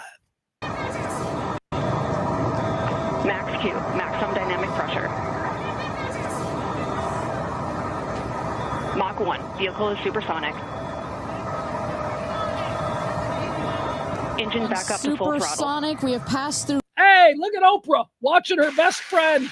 Max Q, maximum dynamic pressure. That's when the vehicle, the stresses between the atmosphere and the speed are at their maximum. So to punch through that is so important. You see the BE3 engines is firing beautifully. You see the I don't care. I love this shit. I'm watching this, and you people are watching it with me. stream of steam behind it. Those ladies right now are having an incredible view on their way to space. Passing through 80,000 feet, 1,300 miles per hour. They're going to. This is always the awkward split screen with family member shot. This is this was one of the hard. This is where we saw Kristen McAuliffe's father realize that his daughter just died. This is always a very, and they always time it right around the time of throttle up. When not in this case, we're not going to really have that in this case because I don't think there's a booster. Hey, let's watch. I don't know, but this is my first time watching this. Peak at about 2,300 miles an hour over Mach 3, 3 times the speed of sound. There are some silicone breast implants that are really fighting the good fight right now in that capsule. That's all I'm going to say. Shortly coming up, we'll have MECO, main engine cutoff. We will turn off the engine, but the two craft, the capsule and the booster, will continue their ascent to space. Stand by, MECO.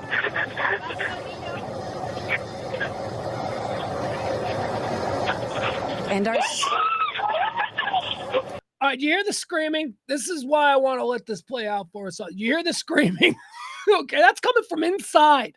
That's Katy Perry, Gayle King, Lorena Sanchez, or whatever. I don't know.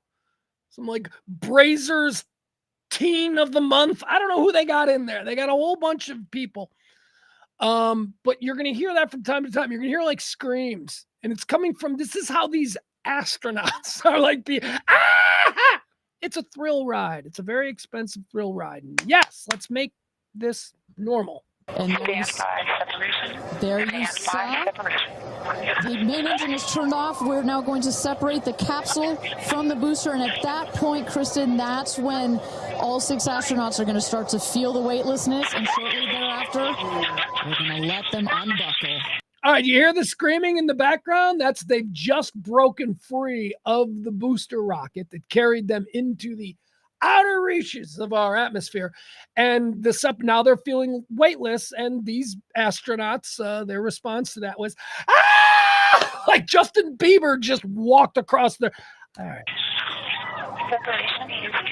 There she is, future astronaut Kris Kardashian. I'm telling you, she's going to space next. My prediction. And that right there is the most critical milestone of this whole ascent. Oprah watching her best friend go to space.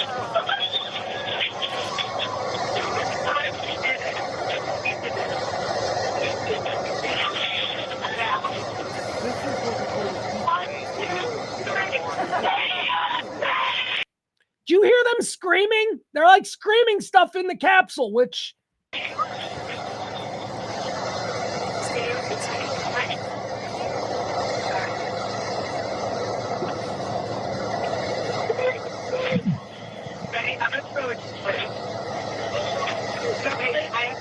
That is pretty cool. Those are the two things separated now. That is, the booster is going, the rocket is going, the New Shepard is going to, no, New Shepard is actually, no, it's a Shepard rocket.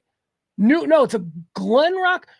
Fuck, I don't know enough about Blue Origin. I gotta do some Blue Origin stuff.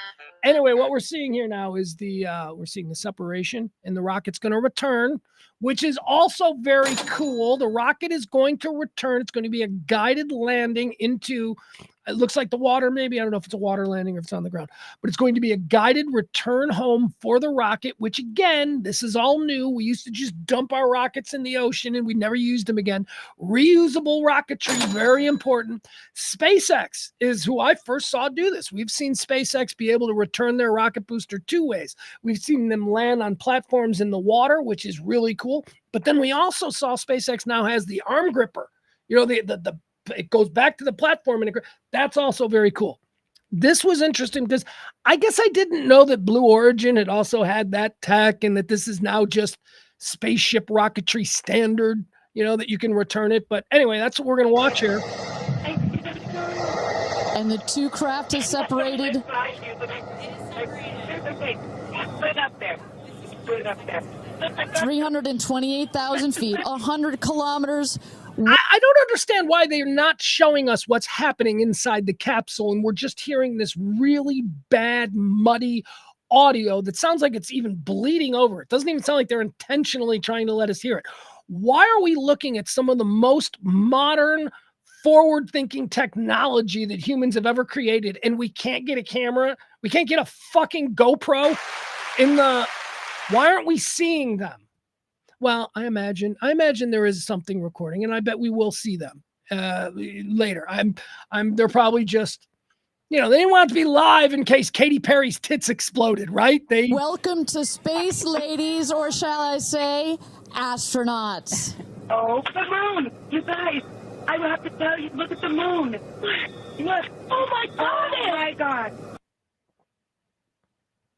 All right, what the fuck? See, that was them. We were finally getting to hear, you know, Katy Perry, Gayle King. And by the way, there's a couple other chicks up there, but they're just smart people who legitimately have a cause to be there. One's like a bioengineering guy or chick. And all right, what's going on? I want to listen to them in the...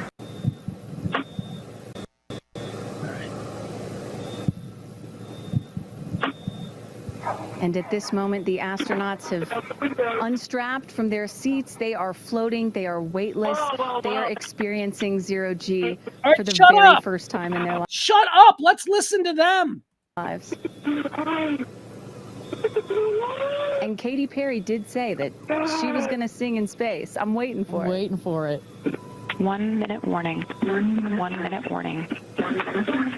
So that is Capcom indicating a 1 minute warning for our astronauts to take in those last views before they get buckled back into their seats. That's it. That's the extent of it. They're already being told 1 minute. 1 minute until we're going home. Pretty cool experience nonetheless. All right, here, I want to watch the rocket return. Oh my God, guys, wow.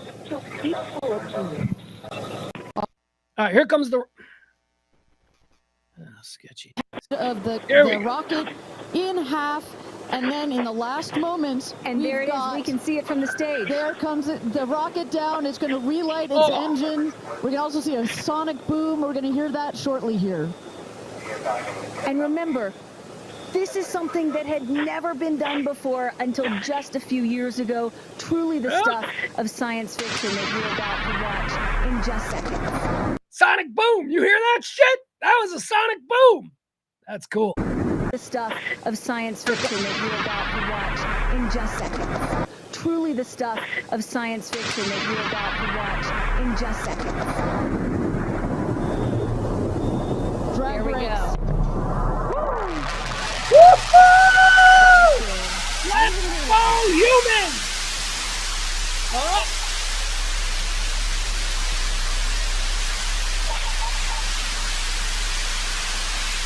That's how you do space.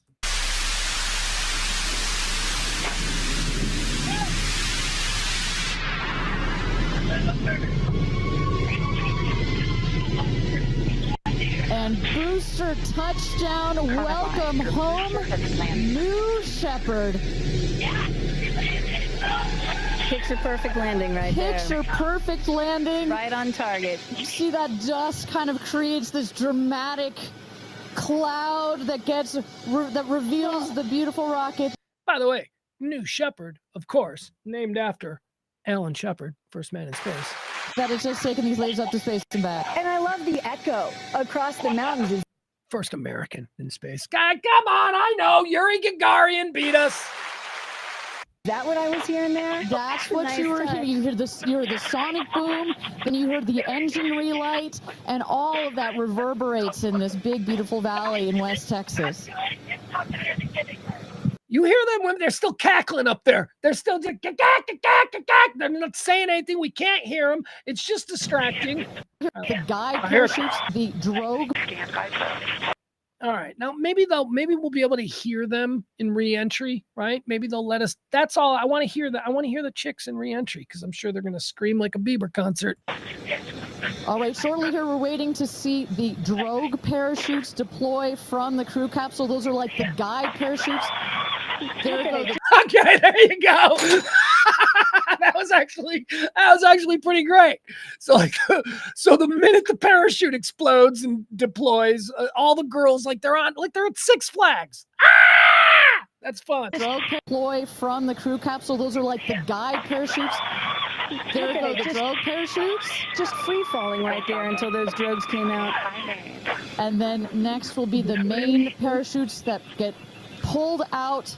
Wiz connects are you kidding me? Without an agent. YouTube, so how dare 100%. The parachutes that get pulled out. Hear that screaming inside the capsule? And all three parachutes reefing, and they will slowly inflate, slowing the capsule to a nice, smooth 10, 15 miles an hour. They are cruising back home. 3 good parachutes.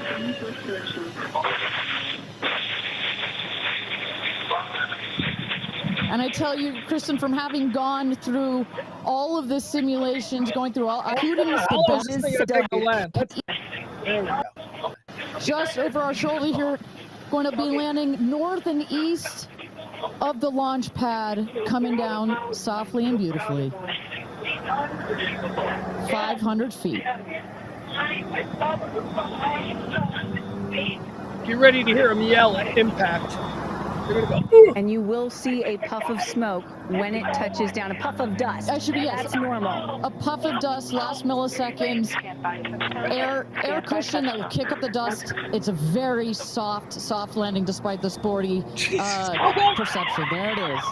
There it soft landing despite the sporty perception. There it is. That didn't look that soft. It came in pretty hard. The sporty perception. There it is.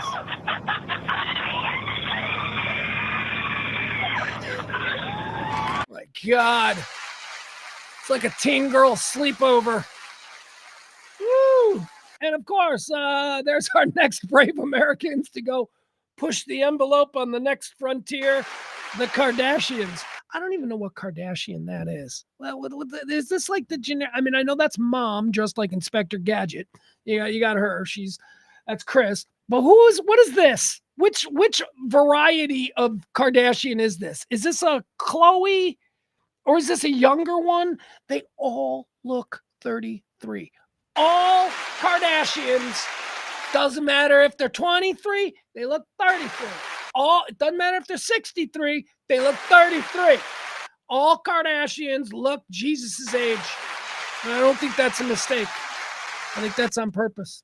All right, there you have it. Wasn't that great? Hot chicks in space. Hot ladies in space. Tuesdays this fall on ABC. Tuesdays after Magruder and Loud on ABC. Hot ladies in space. Did you guys remember that show, Magruder and Loud? Did you guys just a rando show from the 80s. I told you I got stuck watching these YouTube videos, and it was just so much fun. It was just a compilation of all of these shows from the 1980s that were like, it was by year, like TV season 84, 85 shows that were canceled after one season. And it was like just all, and it was very funny. Magruder and Loud was one that I remembered. Here was the premise of Magruder and Loud. Okay. It starred Catherine Harold, who is a really good actress. Like she did a lot of Albert Brooks films. She was his girlfriend in, I want to say, I think she was his girlfriend in Lost in America, or his wife in Lost in America. No, that was Julie Haggerty. Whatever. It doesn't matter. Catherine Harold was like a fine piece. And then there was like another dude who became nothing, but he was kind of famous in the moment. Anyway, they were Magruder and Loud. And here's the premise. They're Los Angeles patrol cops. They're just fucking regular entry-level cops. They wear a uniform and they ride around in bad neighborhoods. Magruder and Loud. They're the mean streets of LA. But they're fucking.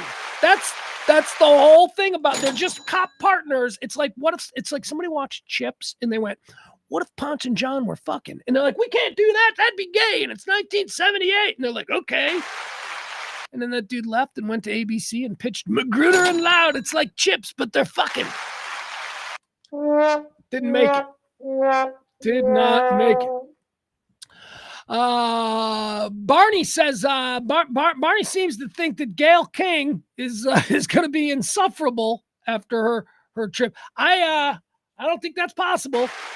She's already pretty insufferable. It's a good point, though. What else do we have here? Yeah, we're not going to do that story if you like it. Don't want to. Kyron Lacey, LSU. This is a sad story. We'll bring the mood down just a little bit. Kyron Lacey, LSU wide receiver. I don't know. Kyron Lacey died, killed himself. Wide receiver, LSU. He's been there for forever. I mean, he was there. Right? He was there when Malik Neighbors was there. He was there when Brian Thomas was there. He's been there forever. He was involved in a car accident back in January or February or something early on, you know. He's involved in a car accident. It was January because he missed the bowl game because of it. And someone died. Apparently he was driving like an asshole, some souped up Charger, cutting in and out of traffic, and an old man died. Actually, I think 2 people died now. I think that's been updated. I think that a second person has died. So, not really good for your NFL draft stock and all of that. And he was probably, he was supposed to be in court today. Today was the day that Kyron Lacey was going to court, and he killed himself over the weekend. And it's really sad. And it's, I don't know what he did. I mean, was he looking at Henry Ruggs? I got nothing for you other than what an incredibly sad story. And I wonder, there's like a couple of ways. Fuck! Where'd my eagle go? Why does the eagle keep leaving me after?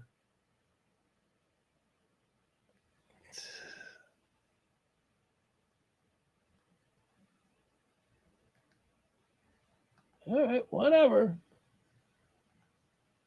Theoretically, there should be an hour of this behind me, but we'll see. So there's like 2 ways I was like, oh, that's very sad. How, nah, never mind. I don't want to, it's too personal. It's a sad story. Kyron Lacey, he's not going to be in the draft. All right. That sucked. Why did I do that story? I was being optimistic. Fine. I'll just talk more. Trump's weight. Let's talk about Trump's weight. Trump said he was Trump's doctor, Ronnie Jackson, who is, you fucking people. Seriously? Just stop it with this guy.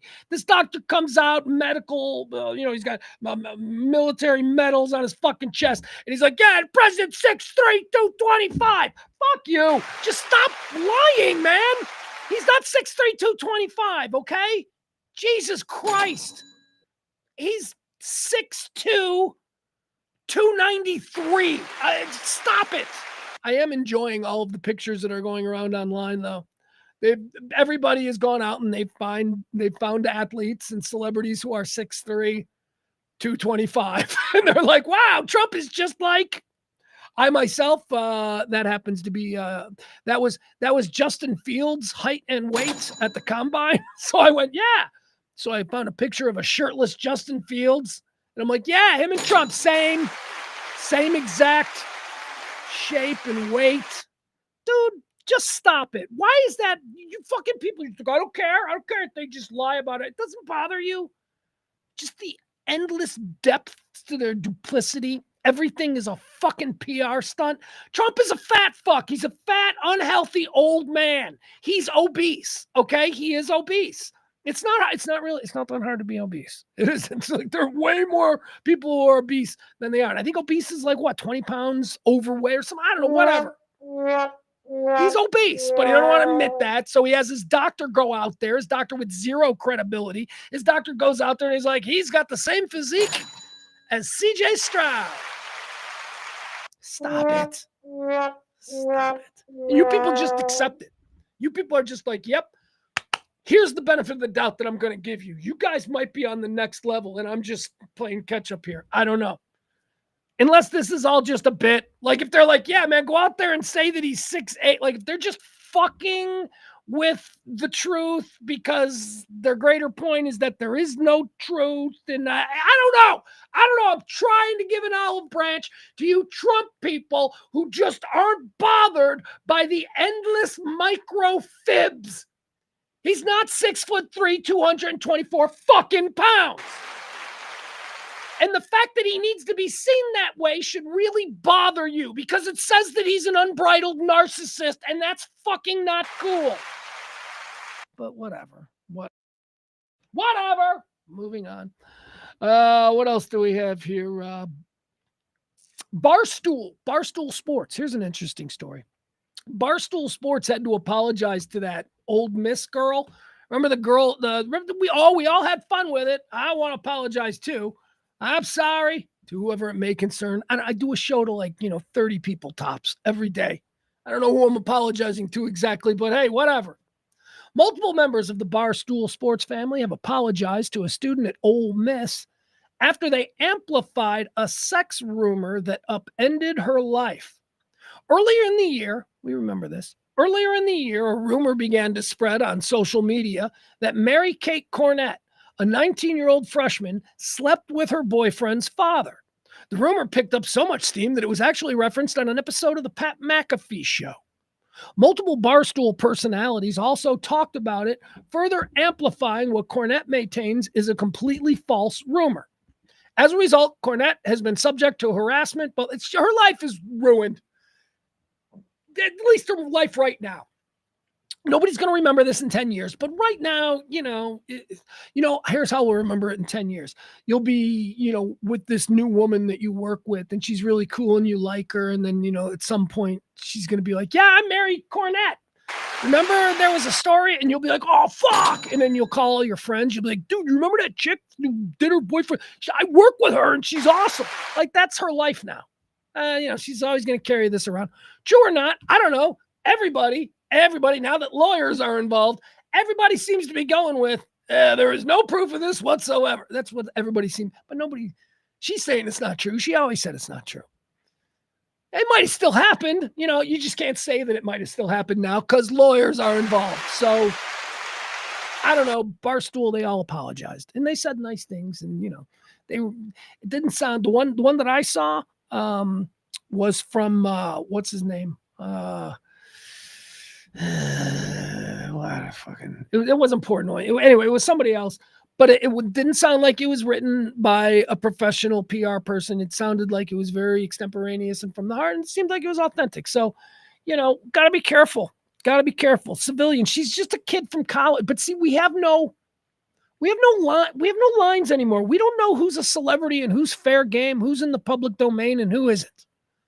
If you had done that about somebody famous, if you had done that about a Jenner Kardashian, right, you would be indemnified because they exist in the public sphere. They are public people who put themselves out there, and you then are allowed from the peanut gallery to have opinions and talk about them. But who is this Mary Kay Cornett, a 19-year-old freshman at Ole Miss? What is the argument there? Well, she's got 15,000 Instagram followers. She's not famous. She's just a regular person. And Barstool and ESPN/Pat McAfee fucking started throwing her dirty business out there. That's not cool. I did it. I fell victim to it. Lesson learned. I'm like, yeah, you know what? You need to think before we do this because that's an actual person. She's not a celebrity. It's not like, well, she can just barricade herself behind her, big giant walls in her Beverly Hills mansion. This is some girl who's, got to ride the bus to class and shit like that. And she's got to put up with it. No. Lesson learned. This is like, just got to leave normal people alone, or at least, not use their real names and shit like that. Yeah. All right, let's keep going. Here we go. What else do we got? Oh, here's a good one. This feels good. This one feels good.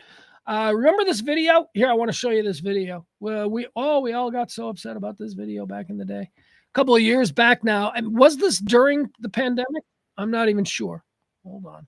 But you might remember those dudes. They went out to somewhere in Nevada, some old, mountain thingy. Remember these guys? And they just destroyed like a 3 billion year old rock formation, and they film themselves doing it, and they're like, ha ha, ha ha. Here, watch. Have now been charged with damaging ancient rock formations at Lake Mead near Las Vegas. Wyatt Fain and Peyton Cosper are accused of pushing the 100.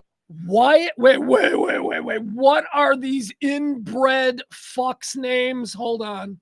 Men from Nevada have now been charged with damaging ancient rock formations at Lake Mead near Las Vegas. Wyatt Fain and Peyton Cosper.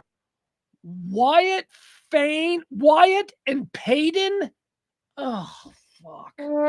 They're in their 30s. They're like, like break things. Are accused of pushing the 140 million year old rocks over a cliff back in April. Both men are in their 30s. If convicted, they could face up to 10 years.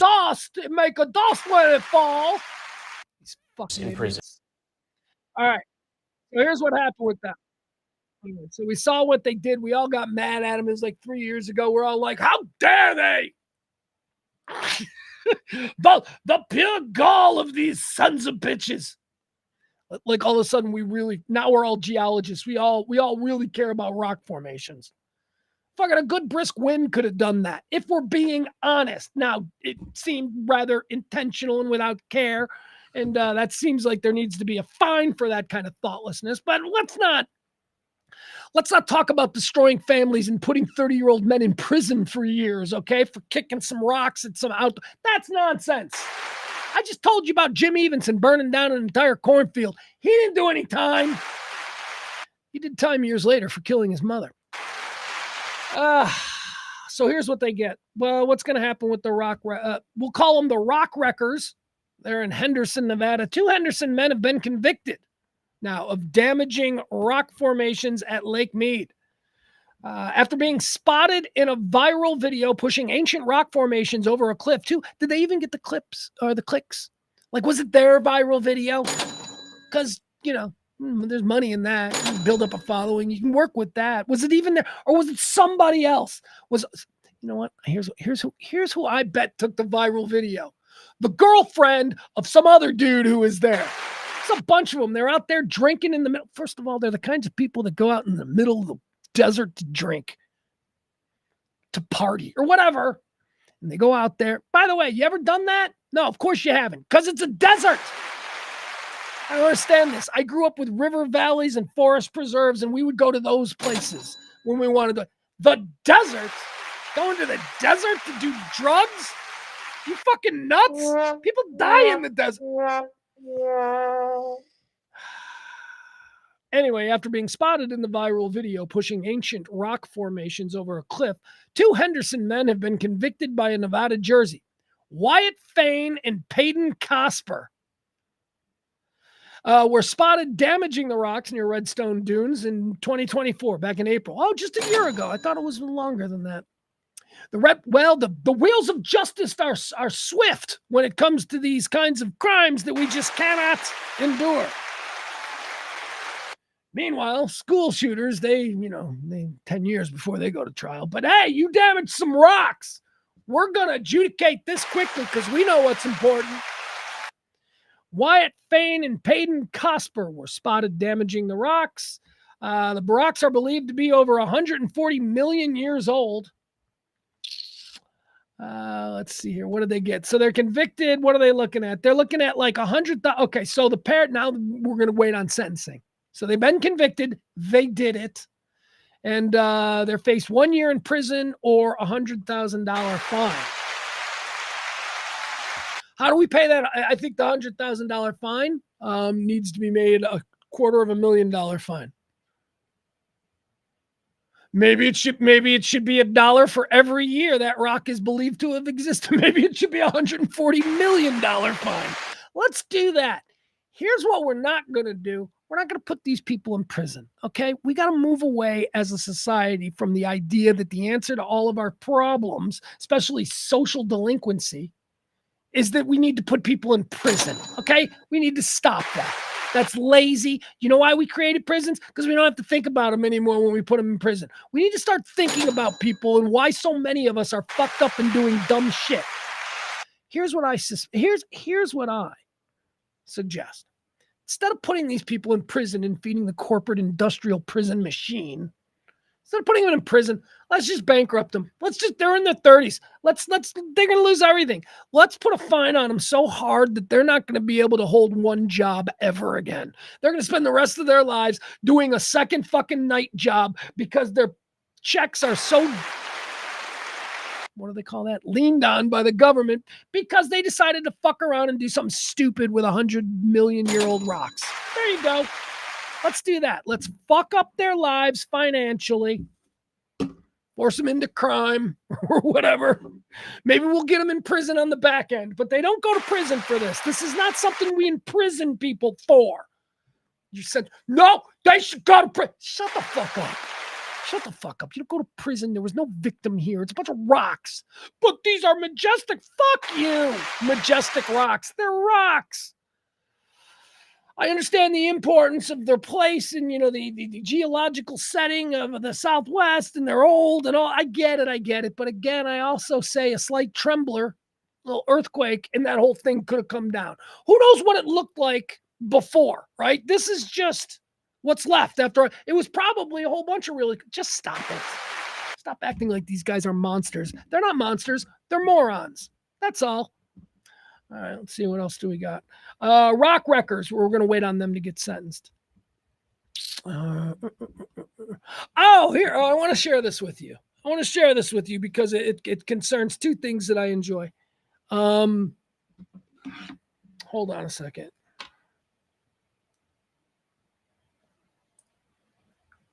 Yikes, I just realized something. We good.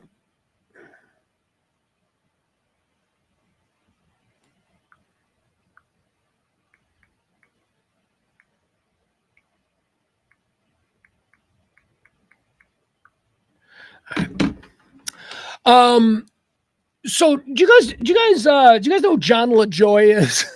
John LaJoy is a guy we used to have on the old Pugs and Kelly show. He was a comedian. He didn't really start out as a comedian. He was a YouTube guy who made parody songs that I want to say Eric found, and he was having some success, and so we started having him on just as a guest, and we played songs that he created, and we talked to him. He was great, and then he would go on off of that YouTube success. He would go on to be Taco on The League. You remember the show The League? Taco was kind of the word. So that's John LaJoy. He's a really brilliant comedian, and he's a really clever and smart guy, different sort of next level. John LaJoy is doing this new project where he's a part of this Jesus podcast. Have you heard anything about Jesus's podcast? Yeah, that's right. AI, the thing that is just going to be the end of us all. AI has created, based on the teachings and attitudes of Jesus and all this kind of stuff, they've created a podcast where Jesus is the host in a Joe Rogan type setting, and Jesus interviews other people of Jesus's well, there's nobody of Jesus's stature, let's be honest, right? Probably the most famous human being who's ever lived, but Jesus, other notables. And it's voiced by John LaJoy. Like the voice that they're using isn't in that. It's actually John LaJoy's voice, but all of the content and all that, I don't know. Anyway, I wanted to show this to you.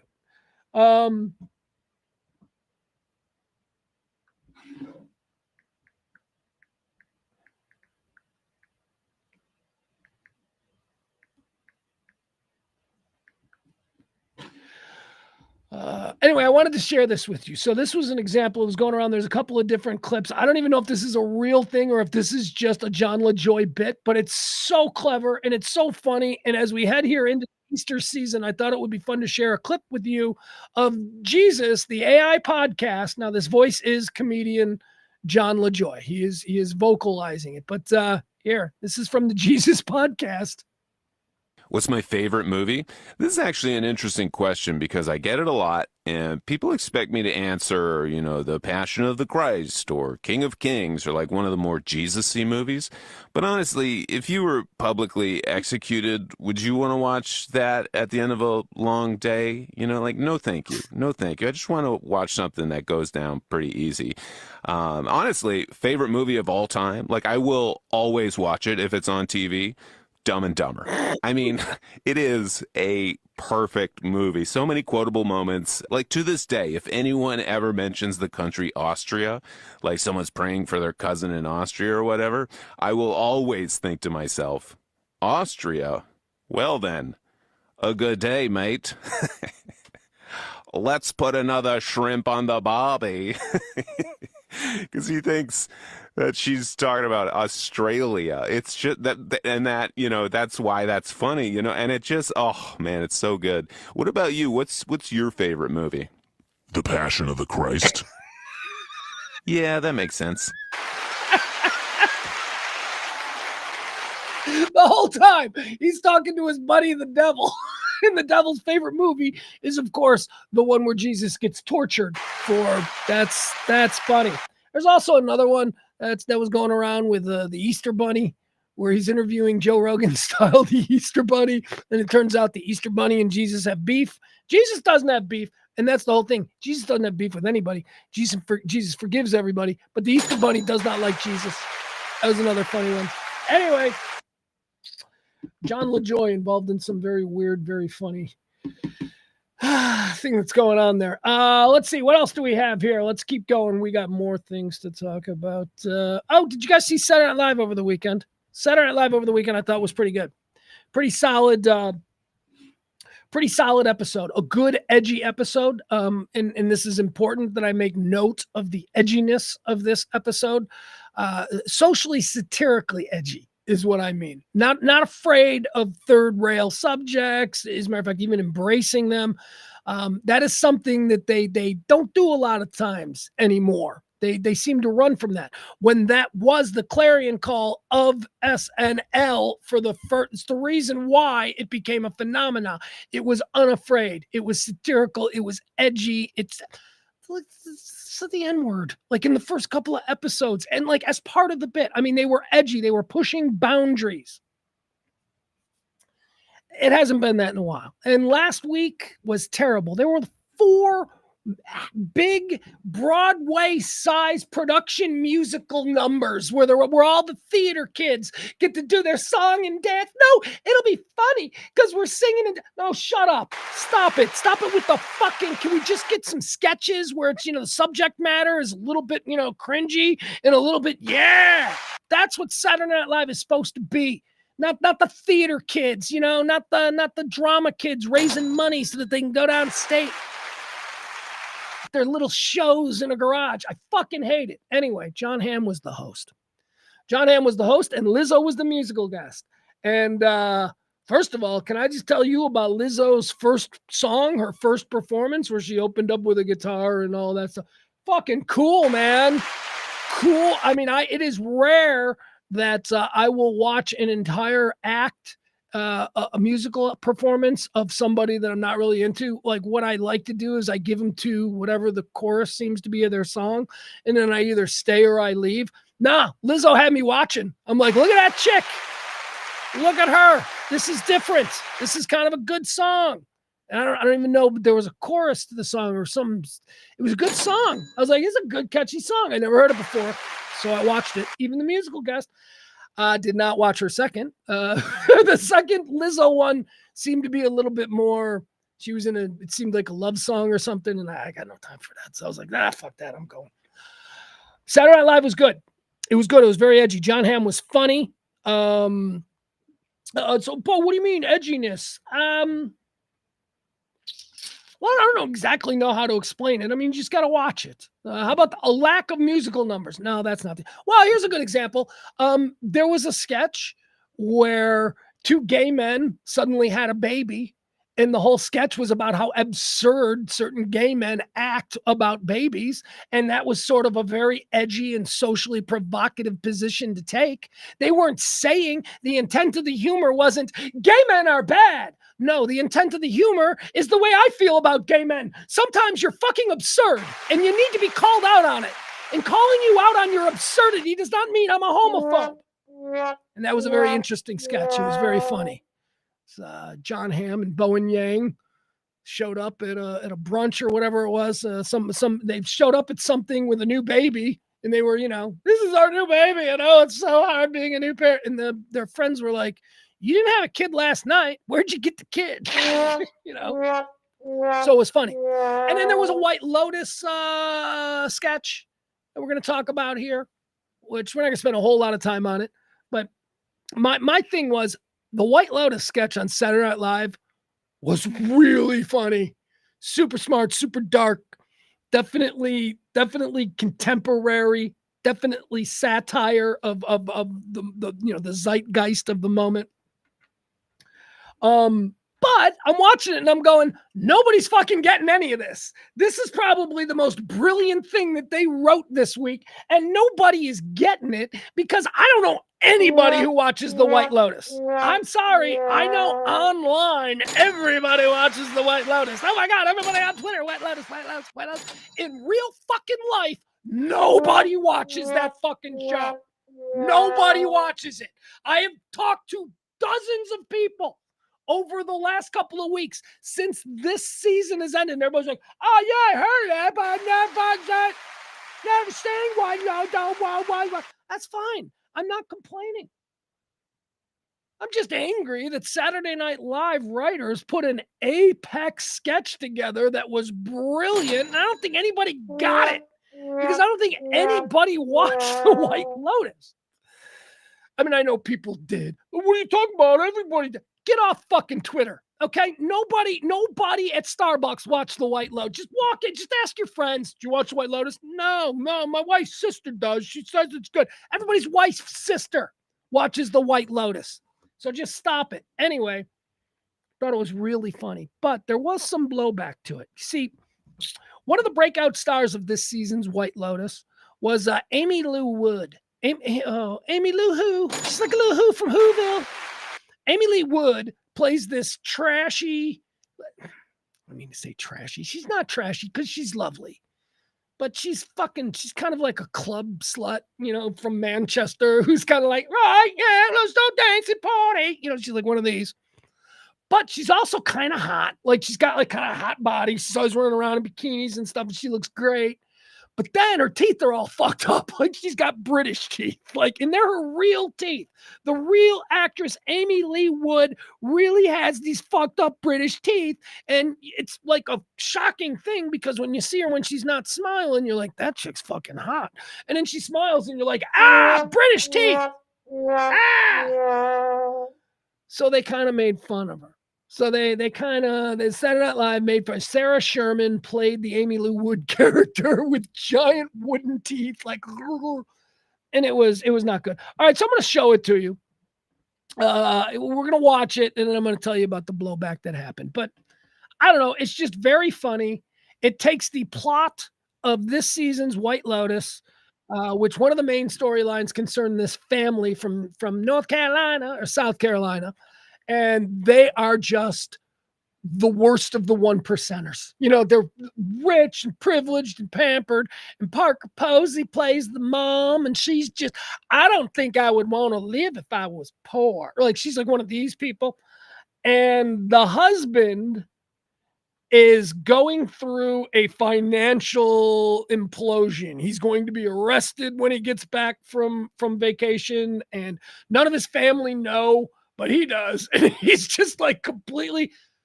So they took that premise from the White Lotus this season and they just made the family the Trump family. So Trump is Jason Isaacs, I think, is the actor who played the businessman who was about to be Bernie Madoff. Like he was being outed. Parker Posey. That's it. Parker Posey character who is just a Southern belle. Parker Posey was so great last year. Parker Posey is Melania. And then anyway, it's they perfect. 2 boys and a girl. That's exactly what the makeup was on the show. So those are the Trump kids, Ivanka or Ivana, whatever. Anyway, here it is. Let's watch this and then I'll show you what happened and why cutie old Amy Lou Wood with her fucked up teeth got her feelings hurt. And we'll check that out. Here you go.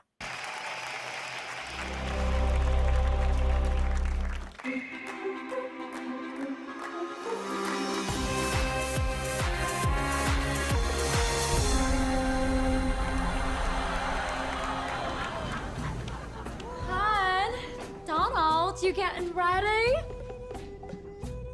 Hello? Earth to Donald. It's your wife, Melania. Are you okay? Huh? Oh, yeah, sorry. I'll be ready in a sec.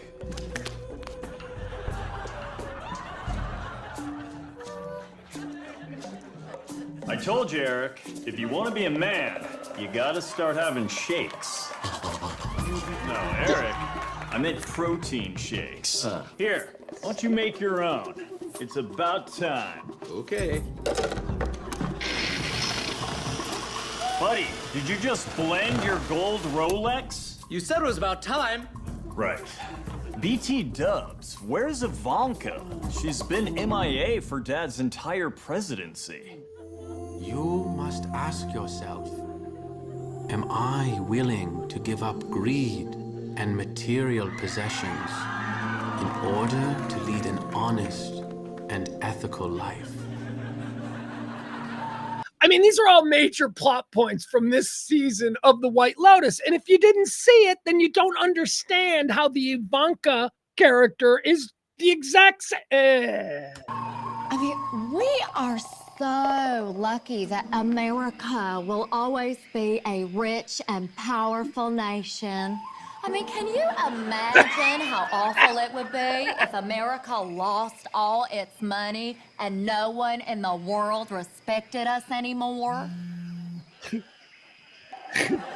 You would never let our economy go to pieces.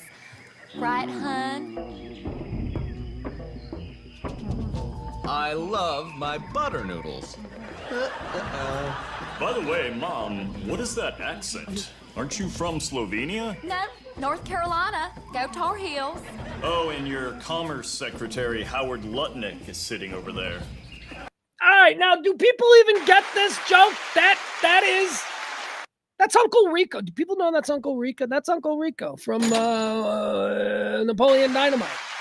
He's one of the main guys in this season's White Lotus, and here he's playing Howard Lutnick. But that's a great bit. And if you didn't know that Says he wants to watch America get bent over and railed by other countries? You know, some people are just weird. Like that man who arrived on the boat with us, RFK Jr. I mean, it's like I have all these crazy ideas, you know. I have this syringe. All right. So here's the problem. This is RFK Jr. In the show, it was Walton Goggins. And so this is RFK Jr. basically being the Walton Goggins character who was kind of crazy. And this is Amy Lee Wood. This is the girl with the fucked up teeth. And okay. Full of active measles virus. And I just want to stab somebody with it, you know? And I'm having these insane ideas. Like, what if we took all the fluoride out of the drinking water? But what would that do to people's teeth? Fluoride? What's that? Okay. Oh, look. All right, so. Okay. I'm gonna go kill it and eat it. No, not the monkey. Okay. All right, so that's. I won't play the rest of it. It doesn't matter. You probably either don't know it or not. But that's Sarah Sherman playing the Amy Lee Wood character on. So Amy Lee Wood, who is just adorable, she got her feelings hurt and she went and made it public. Here's what she says. Is this her status? No. This is no. Yeah. All right, here you go. Oh, really? You're going to make me watch another video? Don't make me watch another video. All right. Rated by exceptional experiences. Discover. Fluoride? What's that? Oh, fluoride? What's that? Oh, look, a monkey. I'm gonna go kill it and eat it. No, not the monkey.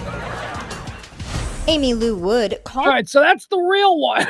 So you can see her teeth are obviously not that bad, but they are a little crazy for somebody who's an actress. Usually they have good teeth. Let's continue. All right. Amy Lou Wood calling out SNL for mocking her. Overwhelming. The late night show putting a political spin on the season 3 of The White Lotus with the Trump family channeling the Ratliffs. I mean, can you imagine how awful it would be if America lost all its money and no one in the world respected us anymore? You would never let our economy go to pieces. And while the skit featured spoofs of real-life politicians as White Lotus guests, SNL stuck to the source material for Amy's character, Chelsea. Oh, look, a monkey. I'm gonna go kill it and eat it. No, not the monkey. The actress calling the parody mean and unfunny on Instagram, and sharing text conversations slamming SNL for mocking her appearance and accent. You think you've got it all figured out? I don't think so. Amy was one of the accent. All right, so that's the real her. That's look, she's beautiful and she's sweet and she's lovely and she comes across as, she's a crazy chick, but she comes across as like someone you want to protect. She's not a bad character in the show. You feel bad for her. I won't give you any spoilers, but she's a character that's liked, that's loved. You think you've got it all figured out? I don't think so. Amy was one of the most talked about stars of season 3, with many online commenting on her appearance, specifically her teeth. I mean, I can't believe the impact my teeth are having. Because the Americans can't believe, but they're all being lovely. A real full circle moment after being bullied for my teeth forever, and now people are clapping in an audience because I've got these dashes. SNL's skit taking direct aim at the subject. Yeah, all right, we get it. We get it. She got Amy Lou Wood shouldn't have responded at all. She did. It's her right to. She was hurt and she wants to let people know she was hurt. That's fine. I just wish she hadn't responded at all. I wish that she had just been a little bit stronger. Anyway, I can't wait to see Amy Lee Wood in the next thing. She's a great little actress. She's a fun little... She's got fucked up teeth, though. I mean, you know, you would think they would have fixed those things.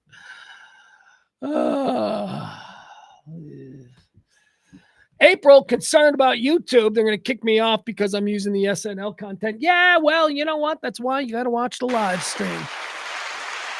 Unless, do they kick me off in the live stream? They don't kick me off in the live stream, do they? I thought it was only after the fact. Anyway, all right. What else do we have here? We've got a death.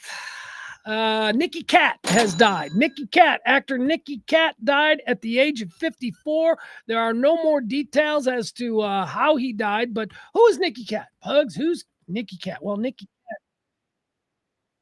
Katt, of course, played Clint in Dazed and Confused. Remember Clint in Dazed and Confused? Someone's talking some reefer.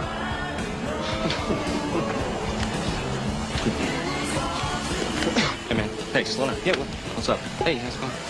What'd you just say? When? Just now, man, when you walked past. What'd you say? About what? You said someone's toking some reefer. No, I said something about smelling some pot. You know, it's just an observation. Oh, an observation, huh? Well, who the hell are you, man? Isaac fucking Newton? Well, guess what, genies? I'm the one smoking marijuana, motherfucker. You got a problem with that? No, of course not. Oh, why'd you say that, Chief?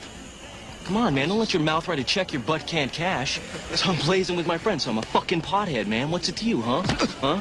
What's the matter, pussy? Out of observations? Why don't you observe while I punch your teeth down your fucking throat? Come on, dude! Relax. He's cool, man. Relax. Hey, I'll be watching you, Newton. I only came here to do two things, man. Kick some ass and drink some beer. There you go. That's the line Clint is known for. Clint's dead. Clint's dead now. Nicky Katt, actor, he did a whole bunch of stuff. We saw him elsewhere, but every time I saw him, I'd go, that's fucking Clint. Clint's all out of beer. Clint's looking to kick a little ass. Every high school had a Clint. We all had a Clint. Clint is dead. Ding dong. Clint is dead. Boston Public. I don't know if you ever watched that show. He was a regular on Boston Public. He was one of the teachers. He was good. He was good. He was always interested in everything they did, but unfortunately, he is going now. Clint's dead. Yeah, that's it. I got nothing. I think that's pretty much it. Look at this. We're almost a 3-hour show. Look at me working hard for you. Oh, you know what? Wait. Here, let's do this. I just saw that I have this clip right here.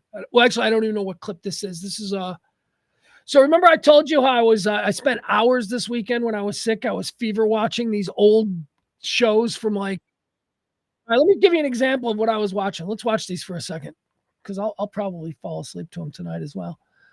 So I was watching on YouTube compilation videos of every show that was canceled in 1985, like all these TV shows that they tried to make us watch and then didn't work. And the reason I stayed with the 80s is because that's when I feel like I was at my TV consuming peak. You know, I was like a kid. It was easy to manage. There was only like 4 networks. We had cable, but you know, it wasn't like as important. We could manage it better. Not like now. So I was kind of getting off on that, but let's see. Let's just jump in. Let's see. Okay. This is 1984 and 85. This is where I left off. Okay, so this, you can see, here we go. I'm 27 minutes into this one. This is where I left off. Let's see what's happening here. All right, It's Your Move. Never heard of a show called It's Your Move, but it stars Jason Bateman. There he goes. You guys ever heard of It's Your Move? Hold on.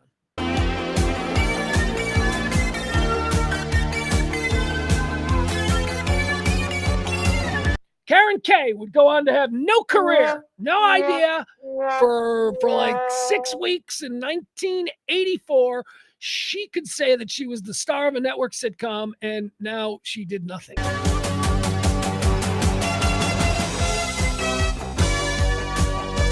Trisha Cast, again, can say the same thing. For a couple of weeks there in 1984, she was a network sitcom star. So I don't know who she is. She probably died in a strip club parking lot in 93. That's Trisha Cast. Don't know anything about her.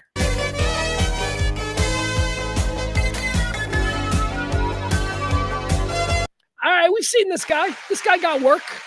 This guy's probably, he's probably old now, and he's got money in the bank and a condo, somewhere. He's good.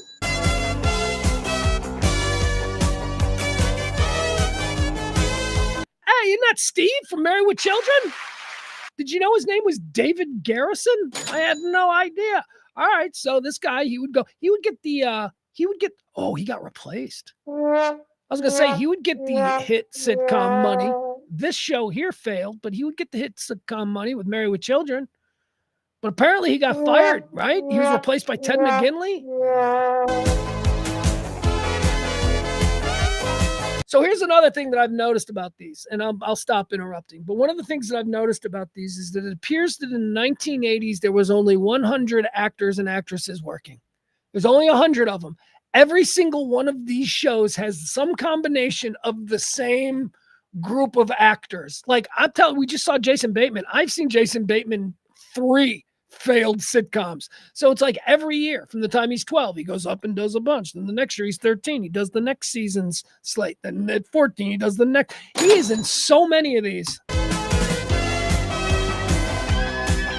All right, that's interesting because we saw Steve with Married with Children. This is a failed show from Ron Leavitt and Michael Moy. They are the creators of Married with Children. So there you go.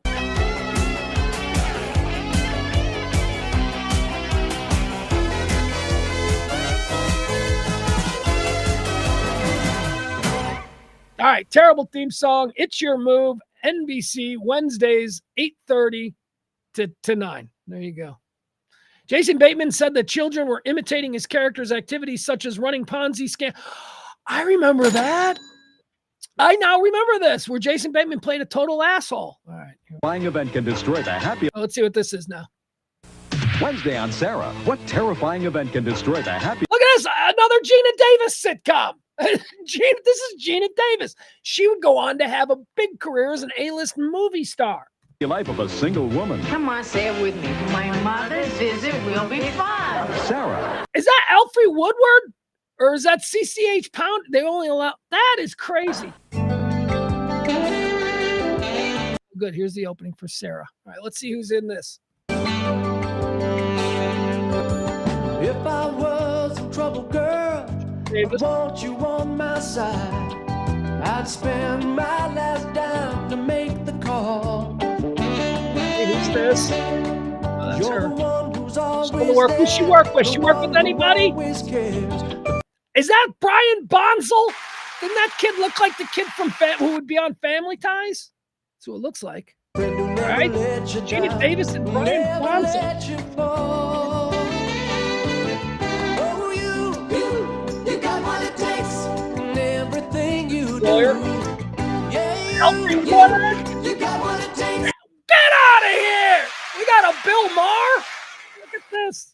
Look inside of you. That's Kate Hudson's dad. You know Kate Hudson.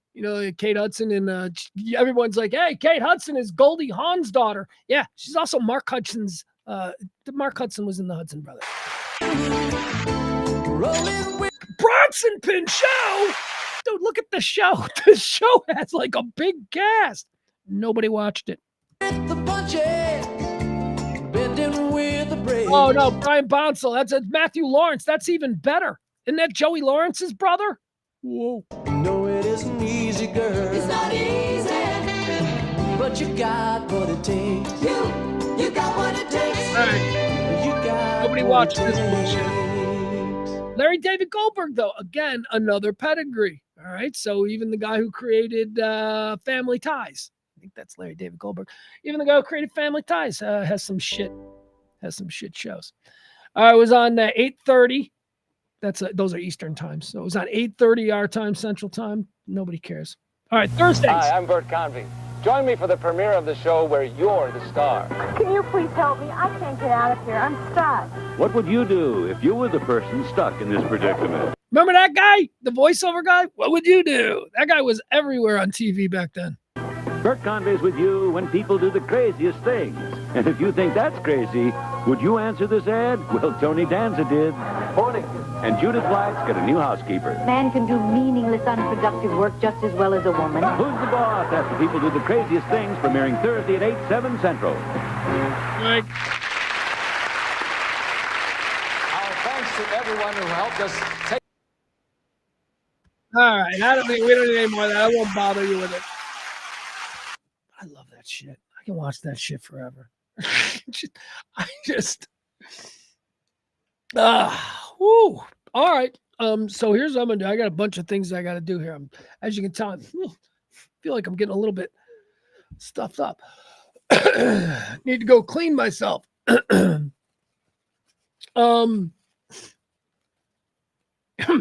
gonna go home. I'm gonna watch. I'm probably gonna watch the next 2 seasons of Life on the Spectrum or Love on the Spectrum. God, I can't stop watching that. Excuse me. That's it. I guess we're out of show. I will remind you, I didn't hear this happen at all today, but that's okay. Because I'm just sick and I'm worried about other things. Drop a little something in the tip jar. Big tipper of today's show will be tomorrow's executive producer, so you can add that little title to your resume. I was executive producer one day. Venmo, Cash App, whatever. That's how this show runs. Tomorrow, I need y'all to come out and join us tomorrow at the Back 9 4060 Beltline Road in Addison. Oh, I now see that they've released video from inside Hot Ladies in Space. They've now released the video, and they're showing them all floating around in there. All right, isn't that cute? I'm sure we'll have that tomorrow on the rant. Tomorrow is a rant. We'll do a noon rant, and then we're going. No, tomorrow might be a later. Tomorrow might be like a 2 o'clock in the afternoon rant. Maybe, I don't know. We'll figure it out. I'm scattered. I'm scattering. Al says Love on the Spectrum seems shorter for some reason this season. Did you already rip through the 3rd season? Oh my God, I'm so jealous. So jealous. I got CC over here telling me that he loves what's her name? David and the girl with the beautiful eyes, the blonde girl with the beautiful eyes. I can't remember her name. He's telling me they're still together and that David is really rich, which would be so good. She needs to stay with him. That's good for him. That's good for her. I don't know. I'm just freeballing now. Random thoughts about Love on the Spectrum. Guys, I gotta go. I love you. I will be doing a show tomorrow. We will be there. And I appreciate you bearing with me through all this terrible sounding stuff and all that good stuff. Okay, bye.